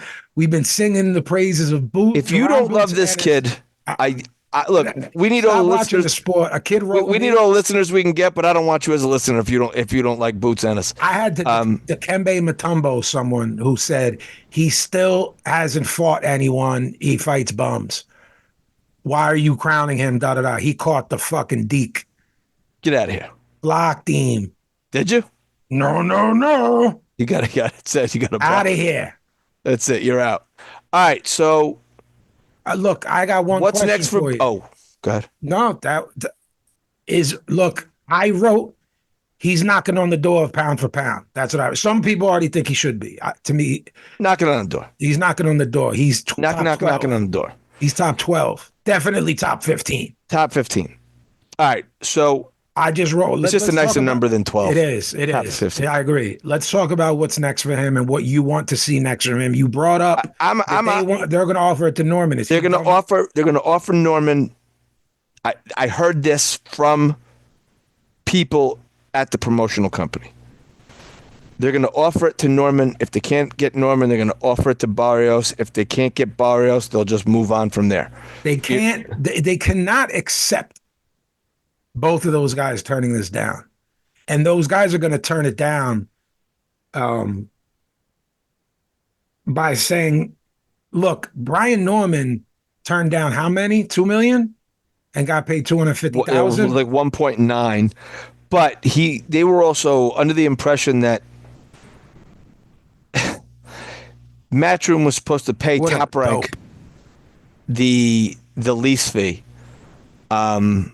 Which no, you gotta, they would have cleared $1 million on this payday from Boots. So if they're with it again, they'll probably make $1.5 million or $2 million on the next payday, especially if they're looking at doing 17,000 at Wells Fargo, which that part I heard directly from Matchroom as well, that they're looking to do 17,000. In September. Mm-hmm. So they'll go back to Philly in September. They're going to keep what was told to me is currently with this fight, 3 fights in a row, Boots is a top 4 gate of American boxers. Okay? Top 4 gate of American boxers.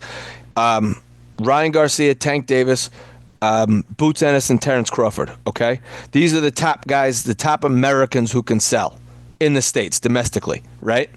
So they're going to keep Boots in the Northeast because of how he sells. If you remember years back, Danny Garcia was a top gate, right? So they kept Danny at Barclays because Philly would show out. They'd come 2 hours north and Barclays would do 10,000 for a Danny Garcia fight. Yeah. So here we are again, another Philly fighter roughly a decade later, who I don't think it's out of the realm to say it, who's better than Danny Garcia, who can possibly do the same sort of numbers for an extended period of time. So that's good news for us. That as far as love, first off, Boots' career is already better than Danny's if he quit tomorrow. 2, he's already more beloved in this quick time? You know, because we've known him so long. The city hasn't. You know how cities are, bro. They find out about a kid when he's about to win or does win. Yeah. And then everyone goes to the... I was watching him at the ECW arena fight. You know what I mean? Yeah. In front of 900 people. Because we knew he was special, you know? Right. Danny never, I'm talking ever, B, when he had belts in 2 divisions, never had what this is. So the point I'm making is Boots is a legit draw now. He's a legit draw. So he's a superstar. We are going to see him. So get used to it, guys. Get used to big fights. And the only thing that I think we also have to get used to, you know, big venues, big fights, take big promotion, takes time. Yeah, it does. So we'll see him probably less. Yes. We're going to start to see him twice a year. Correct. Because they're also going to start matching him tougher. And if he captures 2 more belts, if he can eke out 2 more welterweight fights, and if he captures all the belts at welterweight, if he's able to do it, he'll fight 2 more fights at welterweight. If he's not, we're going to see him move up because he wants to move up. I don't think he wants to make this weight. I think I have to disagree with what you said last week because of what he said in the November fight and how he looked fight week. He looked pretty dried out. He's a big boy. He is. No diddy. He is. So look, I can say this. The Brian Norman thing, him and his father, more about talk than action. Do they make that happen? Do they make it difficult? I believe they should make it happen. He holds a belt. You have an obligation. That there is no scenario in which Mario Barrios fight. Jerron Boots Ennis. Much as I like Barrios, that doesn't get out of the 4th round. It's so one-sided that if it was, I don't think it will get made. If it was to get made while we're predicting it, I'm going to say I'm worried about this kid, meaning Barrios. Yeah. Like I said, I think that's a destruction. I'll be honest with you, I think Norman beats Barrios. What should have happened is while doing all the yapping, he should have fought Barrios and had 2 belts. Well, now he might be able to. Because Top Rank and PBC, because don't forget, Barrios is a PBC guy. I mean Norman. No, that's what I'm saying. Yeah. Norman's Top Rank, Barrios is PBC. I think they'll make that fight, and hopefully, you know, Boots can get something out of the end of that. Because that's what they're going to need another unifier to do 17K at. Look, I'll be honest with you. I think they're going to get Brian Norman. I think they'll get him. I mean, if he'll fight, cool. I think they're going to throw life-changing money at him. Fight and then Boots it takes too long. I'm not with that. I think it'll look. Let's be. He has to fight 100. We're probably the biggest Barrios fans who host a podcast. Okay, agreed. We like Mario Barrios. Love that kid. I think that it's a perfect. I'm going to use a big word here that you know the meaning of, and I don't even know if I know the proper meaning of. Okay. But the denouement of his career at welterweight. I like you put NT at the end, like a real fucking jerk off. It's like ordering a filet mignon. Filet fignon? Yeah. Denouement. Thank you. See, that's why I have you around. So you're smarter than I am. So not really. They'll make that his last fight. It'll be a showstopper, quick fight, and then it'll be tough fights again at 54. I don't think they'll make what fight? Brian Norman? Barrios. Brian Norman's going to be a harder fight than Mario Barrios. I think if Brian Norman think Mario Barrios probability of September being Boots, Brian Norman. I do too. Yeah. What I'm saying is, I think Boots has 2 more fights at welterweight. I thought you were saying 1 and then move. No, I think there's 2. If those two opponents remain available, Boots will have 2 more fights at welter. It'll be September and probably January or February. Nothing would make me more happy than for him to do that. And then 54 and then 54. Those guys are up there that are all goons, right? All tough fights.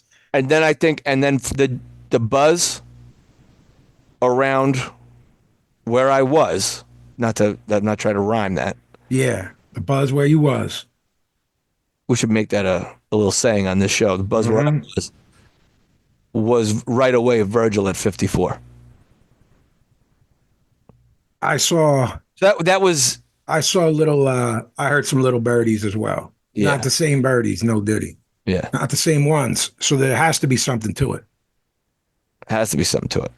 So two more fights at welter. Next year, Virgil. I mean, you get into the promoter of 2025, 2026 being Eddie Hearn, if he pulls off that coup, and then what he's doing with Bam, and then what he's what other stuff he's done. You're getting promoter of the year at the Nockies 2025 if you pull that off. 2 unification fights in a calendar year for Boots Ennis. All right, guys, that's what we think is next. We're thinking you got to offer this Brian Norman. Do you think it goes above what they offered him? Do you think they put 2.5 million on the table? Yeah, and I think all of this stuff, and I don't really think it's what I was told. Okay, is the money is based on these great gates.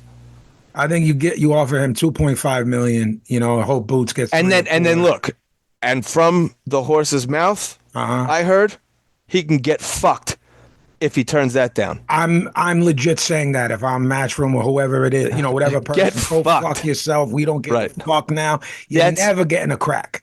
So that I told you, bro. Like those fucking Normans, they don't just talk; they talk heavy. Heavy. So you better be about it. You should go in there for 250K if you're as live as you think, because you're about to be the champion of the world. Right. And then you call the shots. And you talk what you talk and believe it.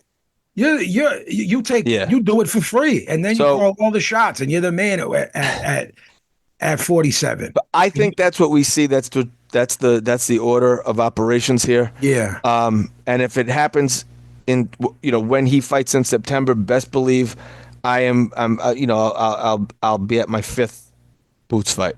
Yep. All right. So this weekend, not much to cover at all, guys. Friday night, The Zone. Orlando, Florida, Kevin Brown.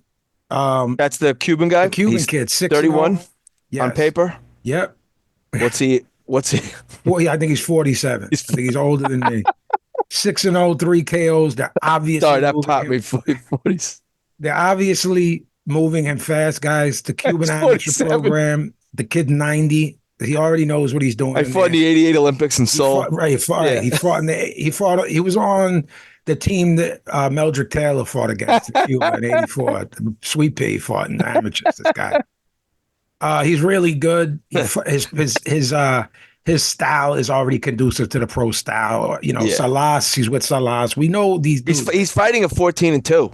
Right. So, right. In like his 4th fight. So Estori Suero is his name. Like B said, 14-2. They're already putting him in with real guys who can handle in a 10-rounder. In a 10-rounder. They're trying. B already called it 31. I mean, Canelo's like 2 years older than that. Right. He's got 700 fights. Get going. Like the kid that I told you from Belarus. It's the same thing. When 28, 29, 30.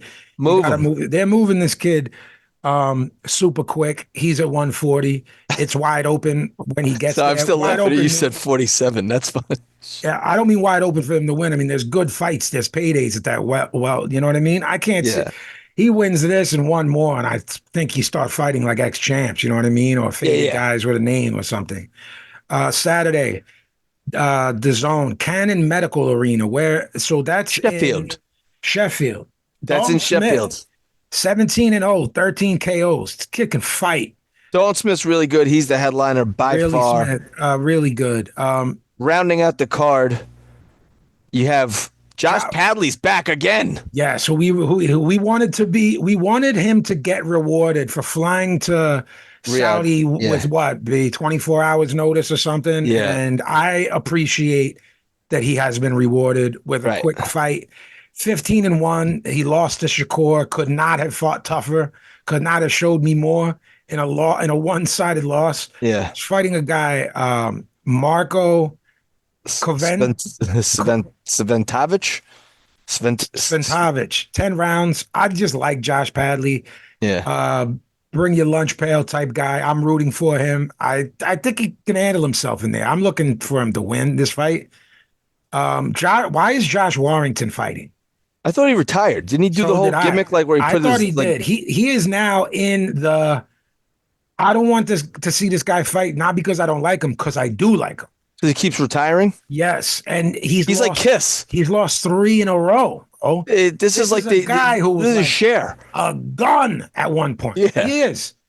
This Yeah. is 96 Kiss, but all over again in 2025. You're still playing shows. Right. He's fighting a guy, Asif Khan. It's a 10-rounder. Bro, like when you hit this stage, I just go, I think you're getting knocked out because I Right. think your punch resistance is gone. And I think you just get packed up by a fucking hobo at this point. So I don't know. I think a win is dangerous, in my opinion. I do too, because then he'll keep fighting again. Yes, I think I've said that maybe anywhere from a handful of times on this show, that talking about a guy and say, I think this guy winning is dangerous. This is that. I'd rather him just the best case scenario for a fight. When I saw that, I was almost as surprised as the next yes, fight down. But yes. also Yes, on me this too. card, if you guys remember, Ryan Kelly is fighting Kaihomin Agiarko. Yeah. I don't know. I do love that the domestic fights in England. They give their guys love, and these guys can continue to apply their Yeah, trade. product craft and yeah. But, yeah, but he's got to have 5 losses. But Ryan Kelly. Oh yeah. Yeah. I think what's the guy who is athletic? I hate him. Josh Kelly, or is it Josh? He was supposed to be on this card. He fell off this card, I think. Yes, I can't Yeah. stand that kid. I know. He's the Dalton Smith, guys. Keep an eye. Vinny's right. Keep an eye on Dalton Smith. He's really good. He's really Josh good. Kelly is the no, I don't think is he Welsh? He's the UK's Ryan Garcia, meaning good-looking kid that does all these gimmicks on pads, and people get hotsy-totsy, and he got beat up in the one time he stepped up at all. Right. It wasn't even, he fought a prime Floyd. That you don't even count. He was doing all that loss. fancy shit. And He's doing all that fancy shit, and someone just kept throwing straight, lined up 1-2s at him, and he didn't know what the fuck to do. Right. He's a good-looking kid that's fast as shit, and they're hoping. Yeah. He's another one. He's not 22 anymore. No, his hands are down around his knees, and he does all the, all this shit. All that. He does the Ben, and then Ben Walker, who we're going to talk about, does that too. Look, guys, Sergey Kovalev is fighting a guy named Artur Man. I'm assuming this is in Russia. Yeah. It's in Russia. It's not even. Can I just look up the size of the city that it's in Russia? Please do, because I want to say something while you're looking it up, and I hope that Kovalev is not doing this because he needs the money. I really hope that to be the case. He's got to need the money. There's no way that guy was responsible with cake. It all went to the vodka. Yes. I mean, he had went to vodka. You don't. Maybe I drink 5 or 6 really good paydays, and then another 3 or 4 real solid ones. Yeah. Oh yeah. I mean, the Ward. He was the last world championship bout at Boardwalk Hall. Yep, I was there. Bernard. Yeah, I was there. So it all comes full circle on this show. See what we do, guys? Yep. No one else is reporting on. All right, let's see how many people are in this city. It's on the IBA boxing YouTube page is where he dug this. You don't have that? I don't. Doesn't everyone? I don't know. Yeah. Okay, so it's in Chelyabinsk. Oh, yeah. I've been there many times. Try the steak. It's got 1 million people in it. Good cut of meat. No daddy. It's located east. It's located to the east, behind the south part of the Ural Mountains. Sure. And it runs along the Mias River. Sure. In river, we catch giant fish. We eat fish. Who is Artur Man? How many fights does he have? Where is he from? And what is his record? I don't know. Is Kovalev from here? It's probably his hometown. Where he was raised in Bullet Factory. Yeah. Right here, I sleep on bag of rice. Yeah. What did you say? Artur Man is his opponent. What is his record? What's his deal? Guys, this is a cruiserweight. Kovalev lost on a. He's Kazakh. He's Kazakh. Yeah. Okay. He's What's his 20, record? 22-4 at 3 KOs. He's been KO'd 3 20. times. How many KOs does he have? Can he punch? He has Because Kovalev's 13. punch resistance is, Stiff wind and Chelyabinsk blows him over. You know what I mean? Yeah, Um, I'm just wondering if Kovalev's going to try to do a bum of the month club run if he needs money and just fight guys over there and pack the house. It's at If the he, Uenost Arena. it's just sad if a guy who fought everyone and who was a pound for pound guy at one time now needs money. I don't know really much what else to say with the fight. I guess he wins. All I'll say is he wasn't a very nice guy. And, I don't know if karma's real, but Yeah. all I right. mean, he went up in a female's face on a plane, like a light heavyweight slash cruiserweight boxer, and like Right. punched the John in the face while drunk on a plane. Right? Wasn't it on the Yeah. plane? Yeah. Yeah. So the capacity of this arena is 3,500 people. Okay. Yeah. Yeah. So I mean, guys, And they have the balls to call it a sports palace. the former lineal guys who fought Hall of Famers in Andre Ward, Bernard Hopkins, Canelo Alvarez is now fighting in a town we never heard of in a venue of 3,500. The sport is it is not good to its adherents. Sunday on Sky Sports over there, I was told that Sky Sports and Peacock had a deal. I watched the one card, came on the air like a dope and said, B, we got this on lock. The next weekend, there was a card, nothing. So I don't know if we're getting this here. And that is Ben Whitaker versus knock him out the box's own Liam Cameron. B sent me all these pics, Liam Cameron with all the Akis. So he runs with all the Muslims over there over there, bro. Yeah. In the UK. I said I wonder if Liam Cameron was Muslim, and B told me he's got a giant cross tattoo. So it put me in my place real quick. We like this kid, Liam Cameron. We thought he was beating Ben Whitaker up in Riyadh. Ben Whitaker's one of those flashy, hey, I want to be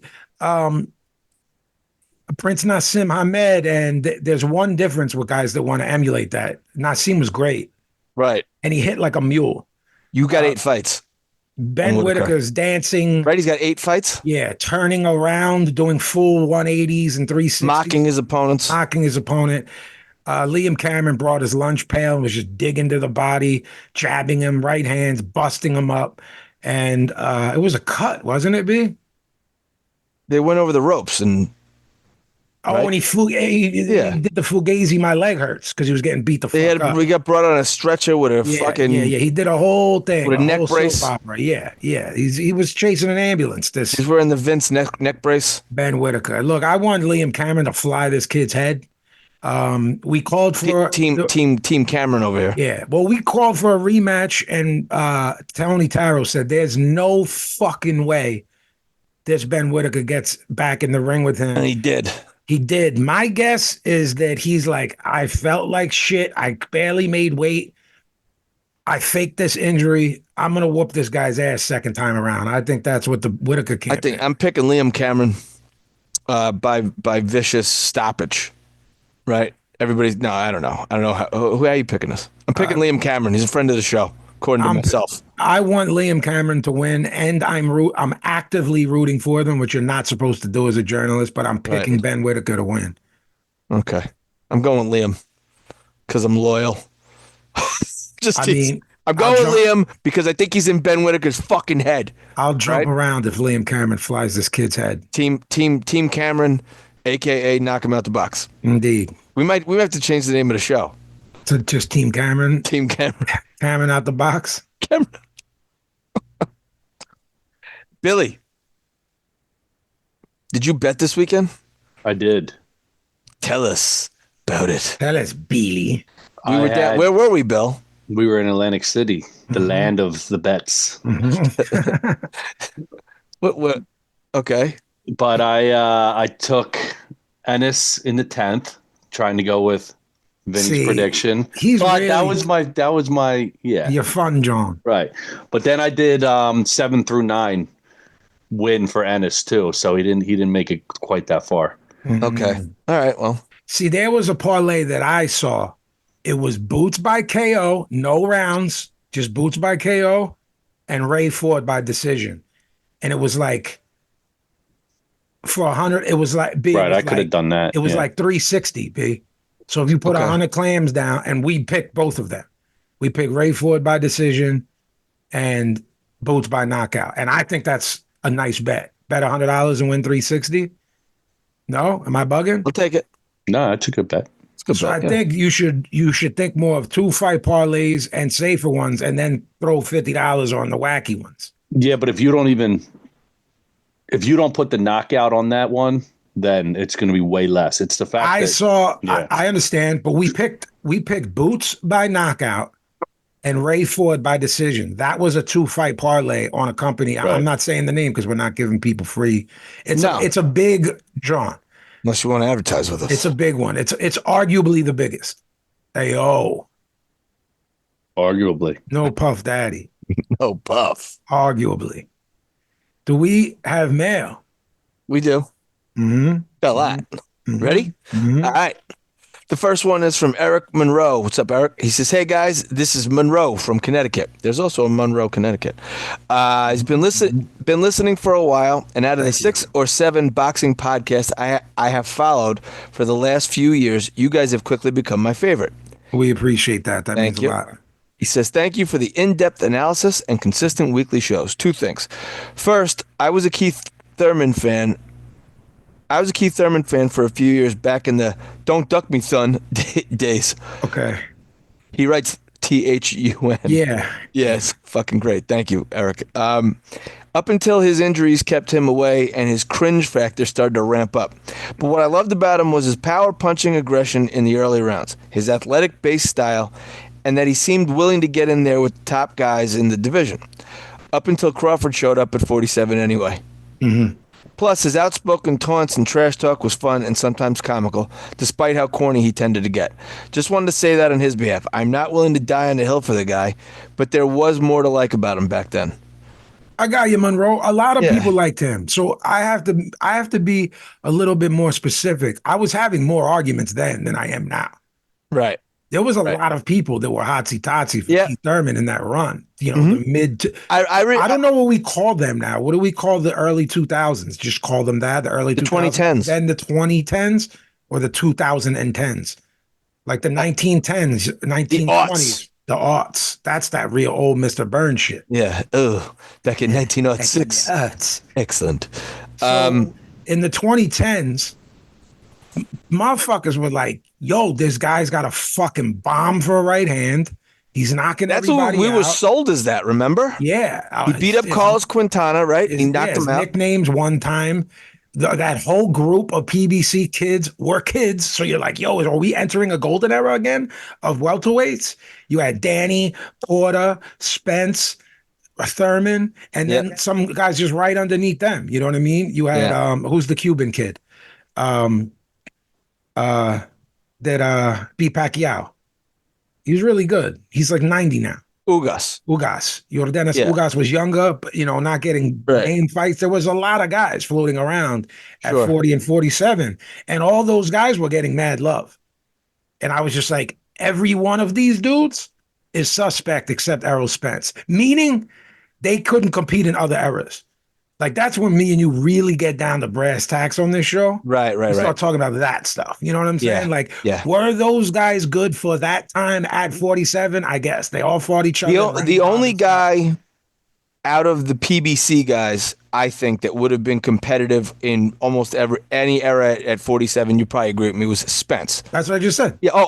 Sorry. Yeah, that's what led me into saying it. He's the only guy. He's the only guy. This guy, pre-alcohol problems and pre-eye sockets and injuries, a prime Errol Spence, to me, could have competed in the 70s, 80s, and you know what I mean? And I don't know how good he would have done. He would have competed, though. No, but he would have been around. You know what I mean? He could have been an Obakar for all we know. But Obakar would be Keith Thurman, Danny Garcia, and Sean Porter. Obakar. Like a 90s Obakar. Yeah. I can't find an argument for that. Yeah. This is, it's my opinion. You know what I mean? But that's the level those guys are on. Beats those guys. Oh, Corte knocks them out. Yeah, I mean, we should do that. The bazooka. We should do like Bazooka gives Bud the type of fight that Madrimov did, but at 47, the Bazooka. We should do a whole thing on Fernando Vargas beats those three names. Yeah. Keith Thurman, Sean Porter. Did Vargas fight at 47 or 54 was as low as he fought, right? I thought he fought Tito at 47. Was that I could be wrong.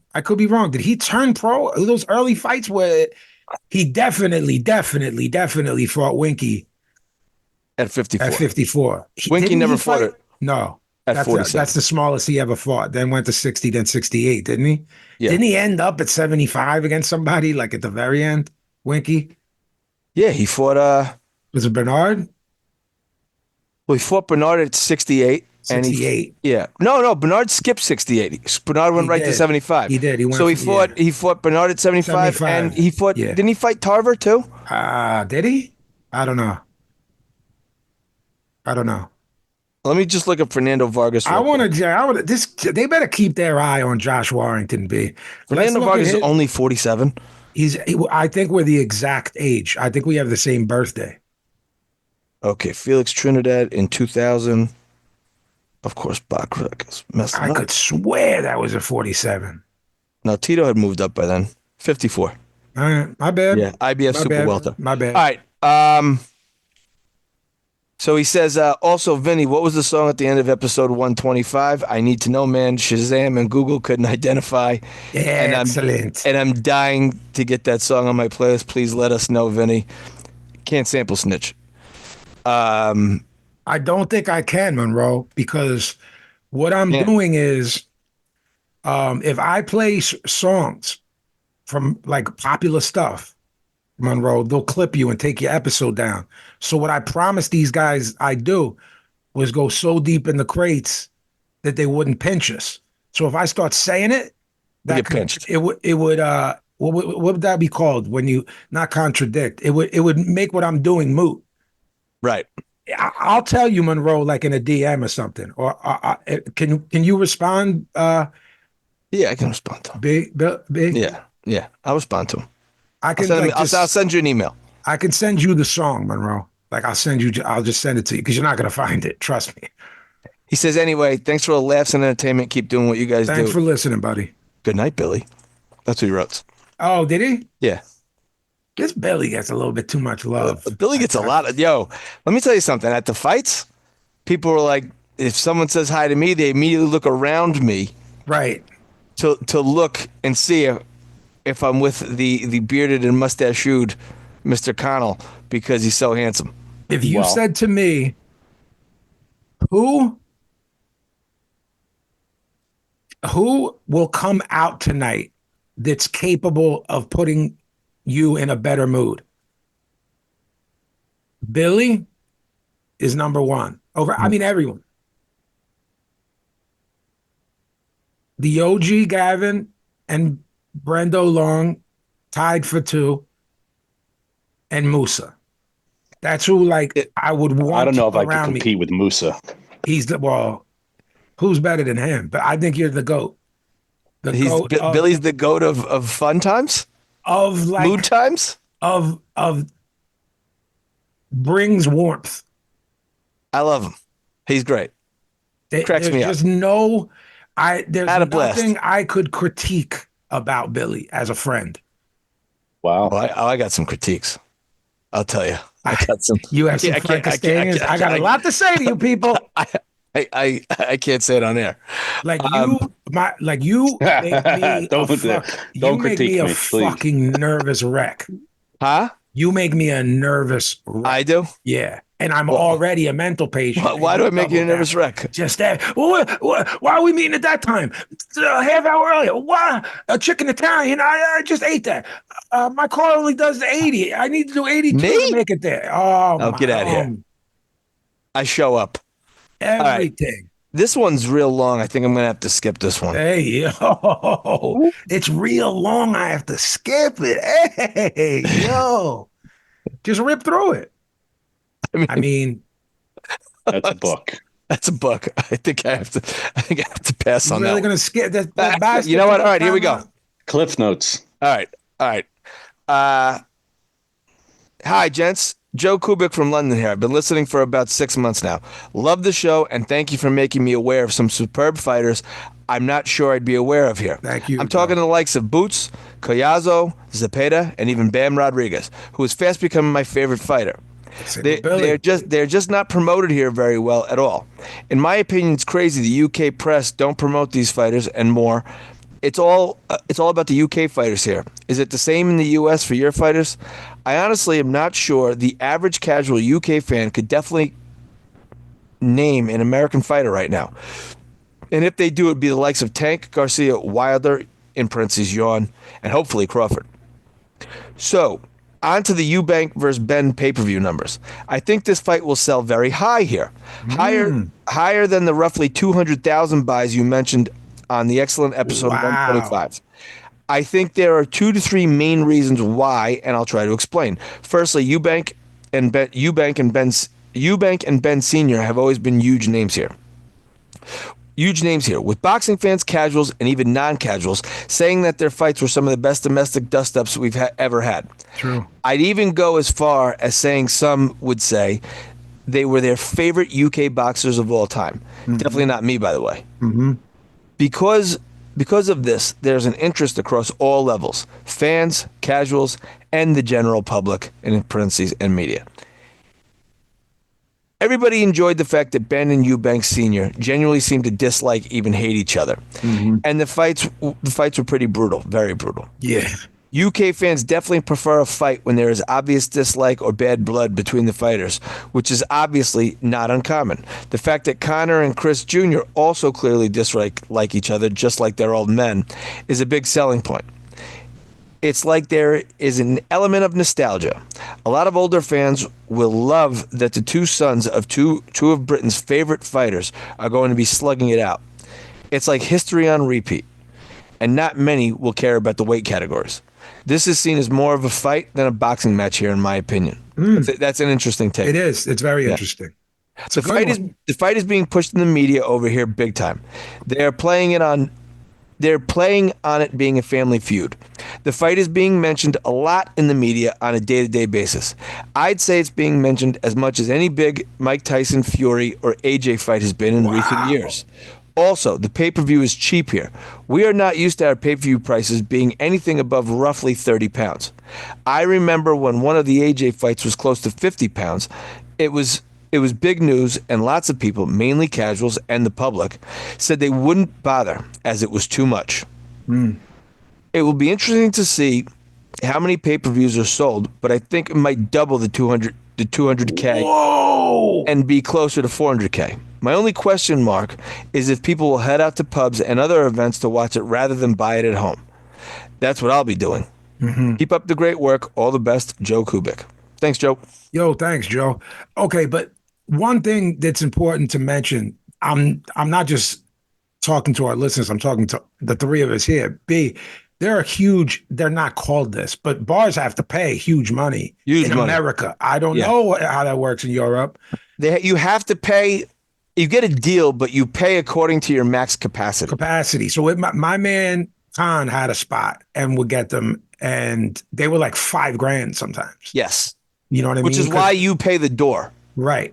Exactly. So, look, that's great stuff. Well-written email. You know what I mean? Thanks, Joe. I thought you said Kubrick at the beginning. I was legit because Kubrick, that's where he ended up in the UK. Yes. I was going to say, are you related?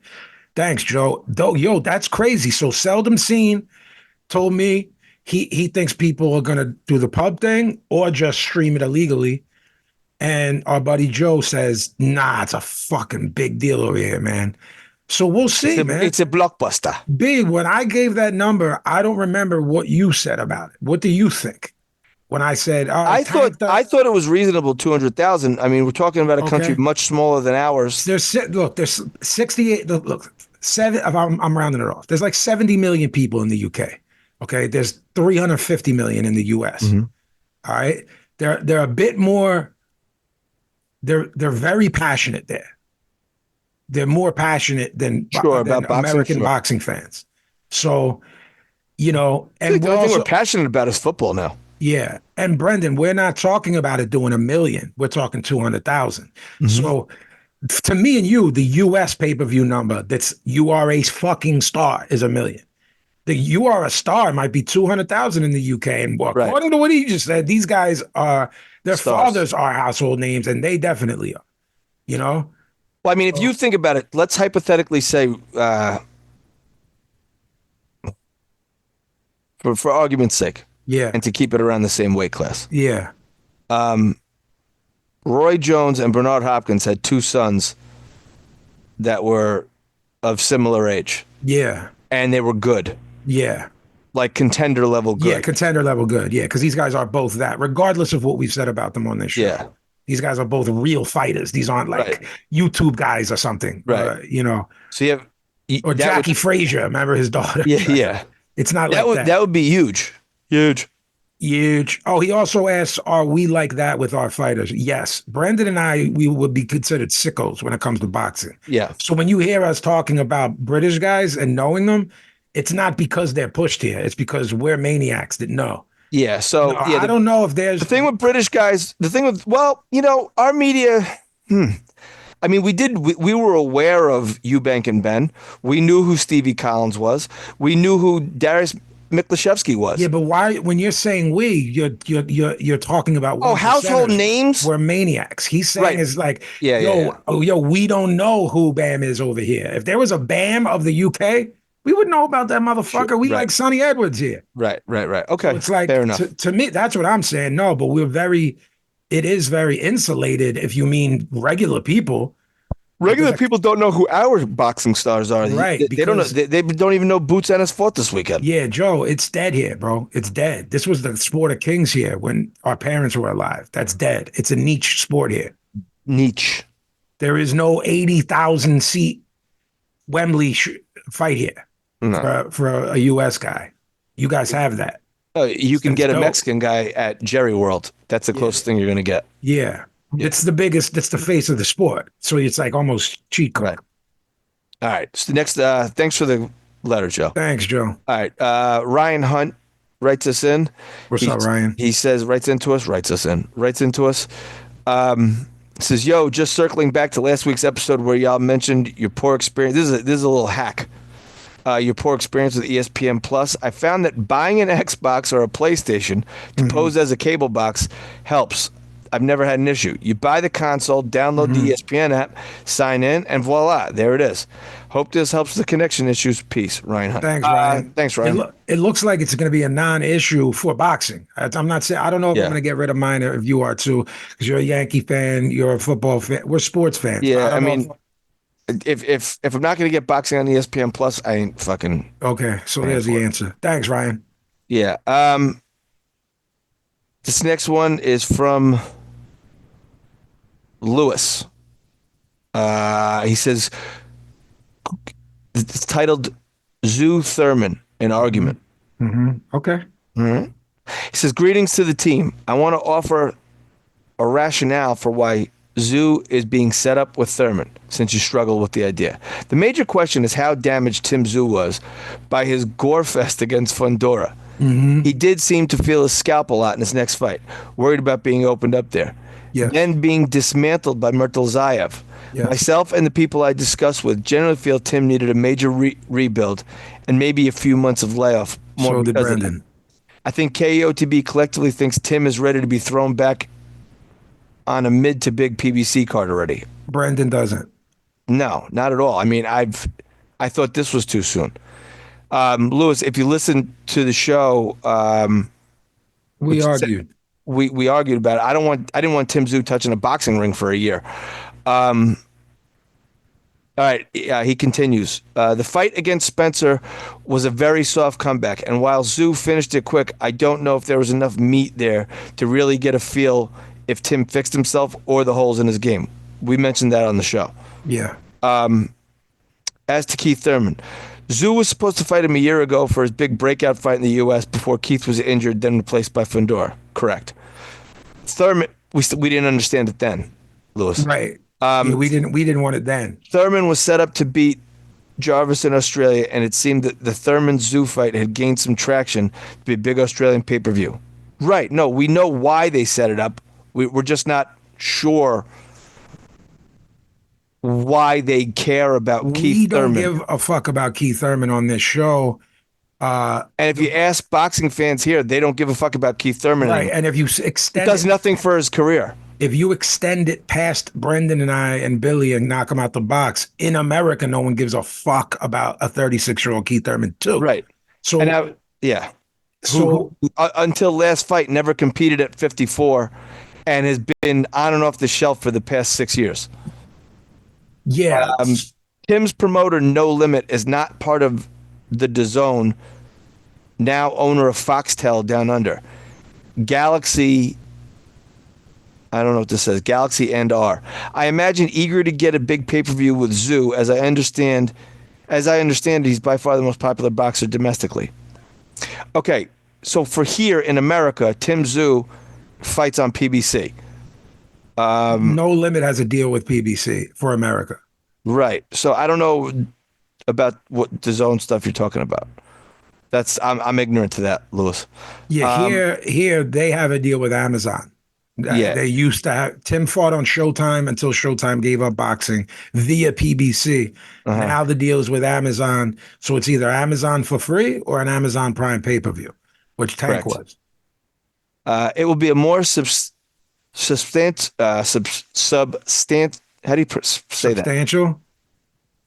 Substantive. I never heard that. I don't know. Substantive test. Yeah, substantive test for Zoo against an experienced and crafty fighter. He shouldn't be able to hurt Zoo too bad, and attainable enough at his age, Zoo should look good and great if he's back to his best level. I'd say the fight makes some good narrative sense, maybe more so than skill or sport sense, and I say that without being a massive Thurman advocate. I don't mind he's corny, though. He's good at selling fights. Anyhow, thanks for the weekly podcast and all the effort you put into it. Cheers, Lewis. Okay, I'm confused by this letter.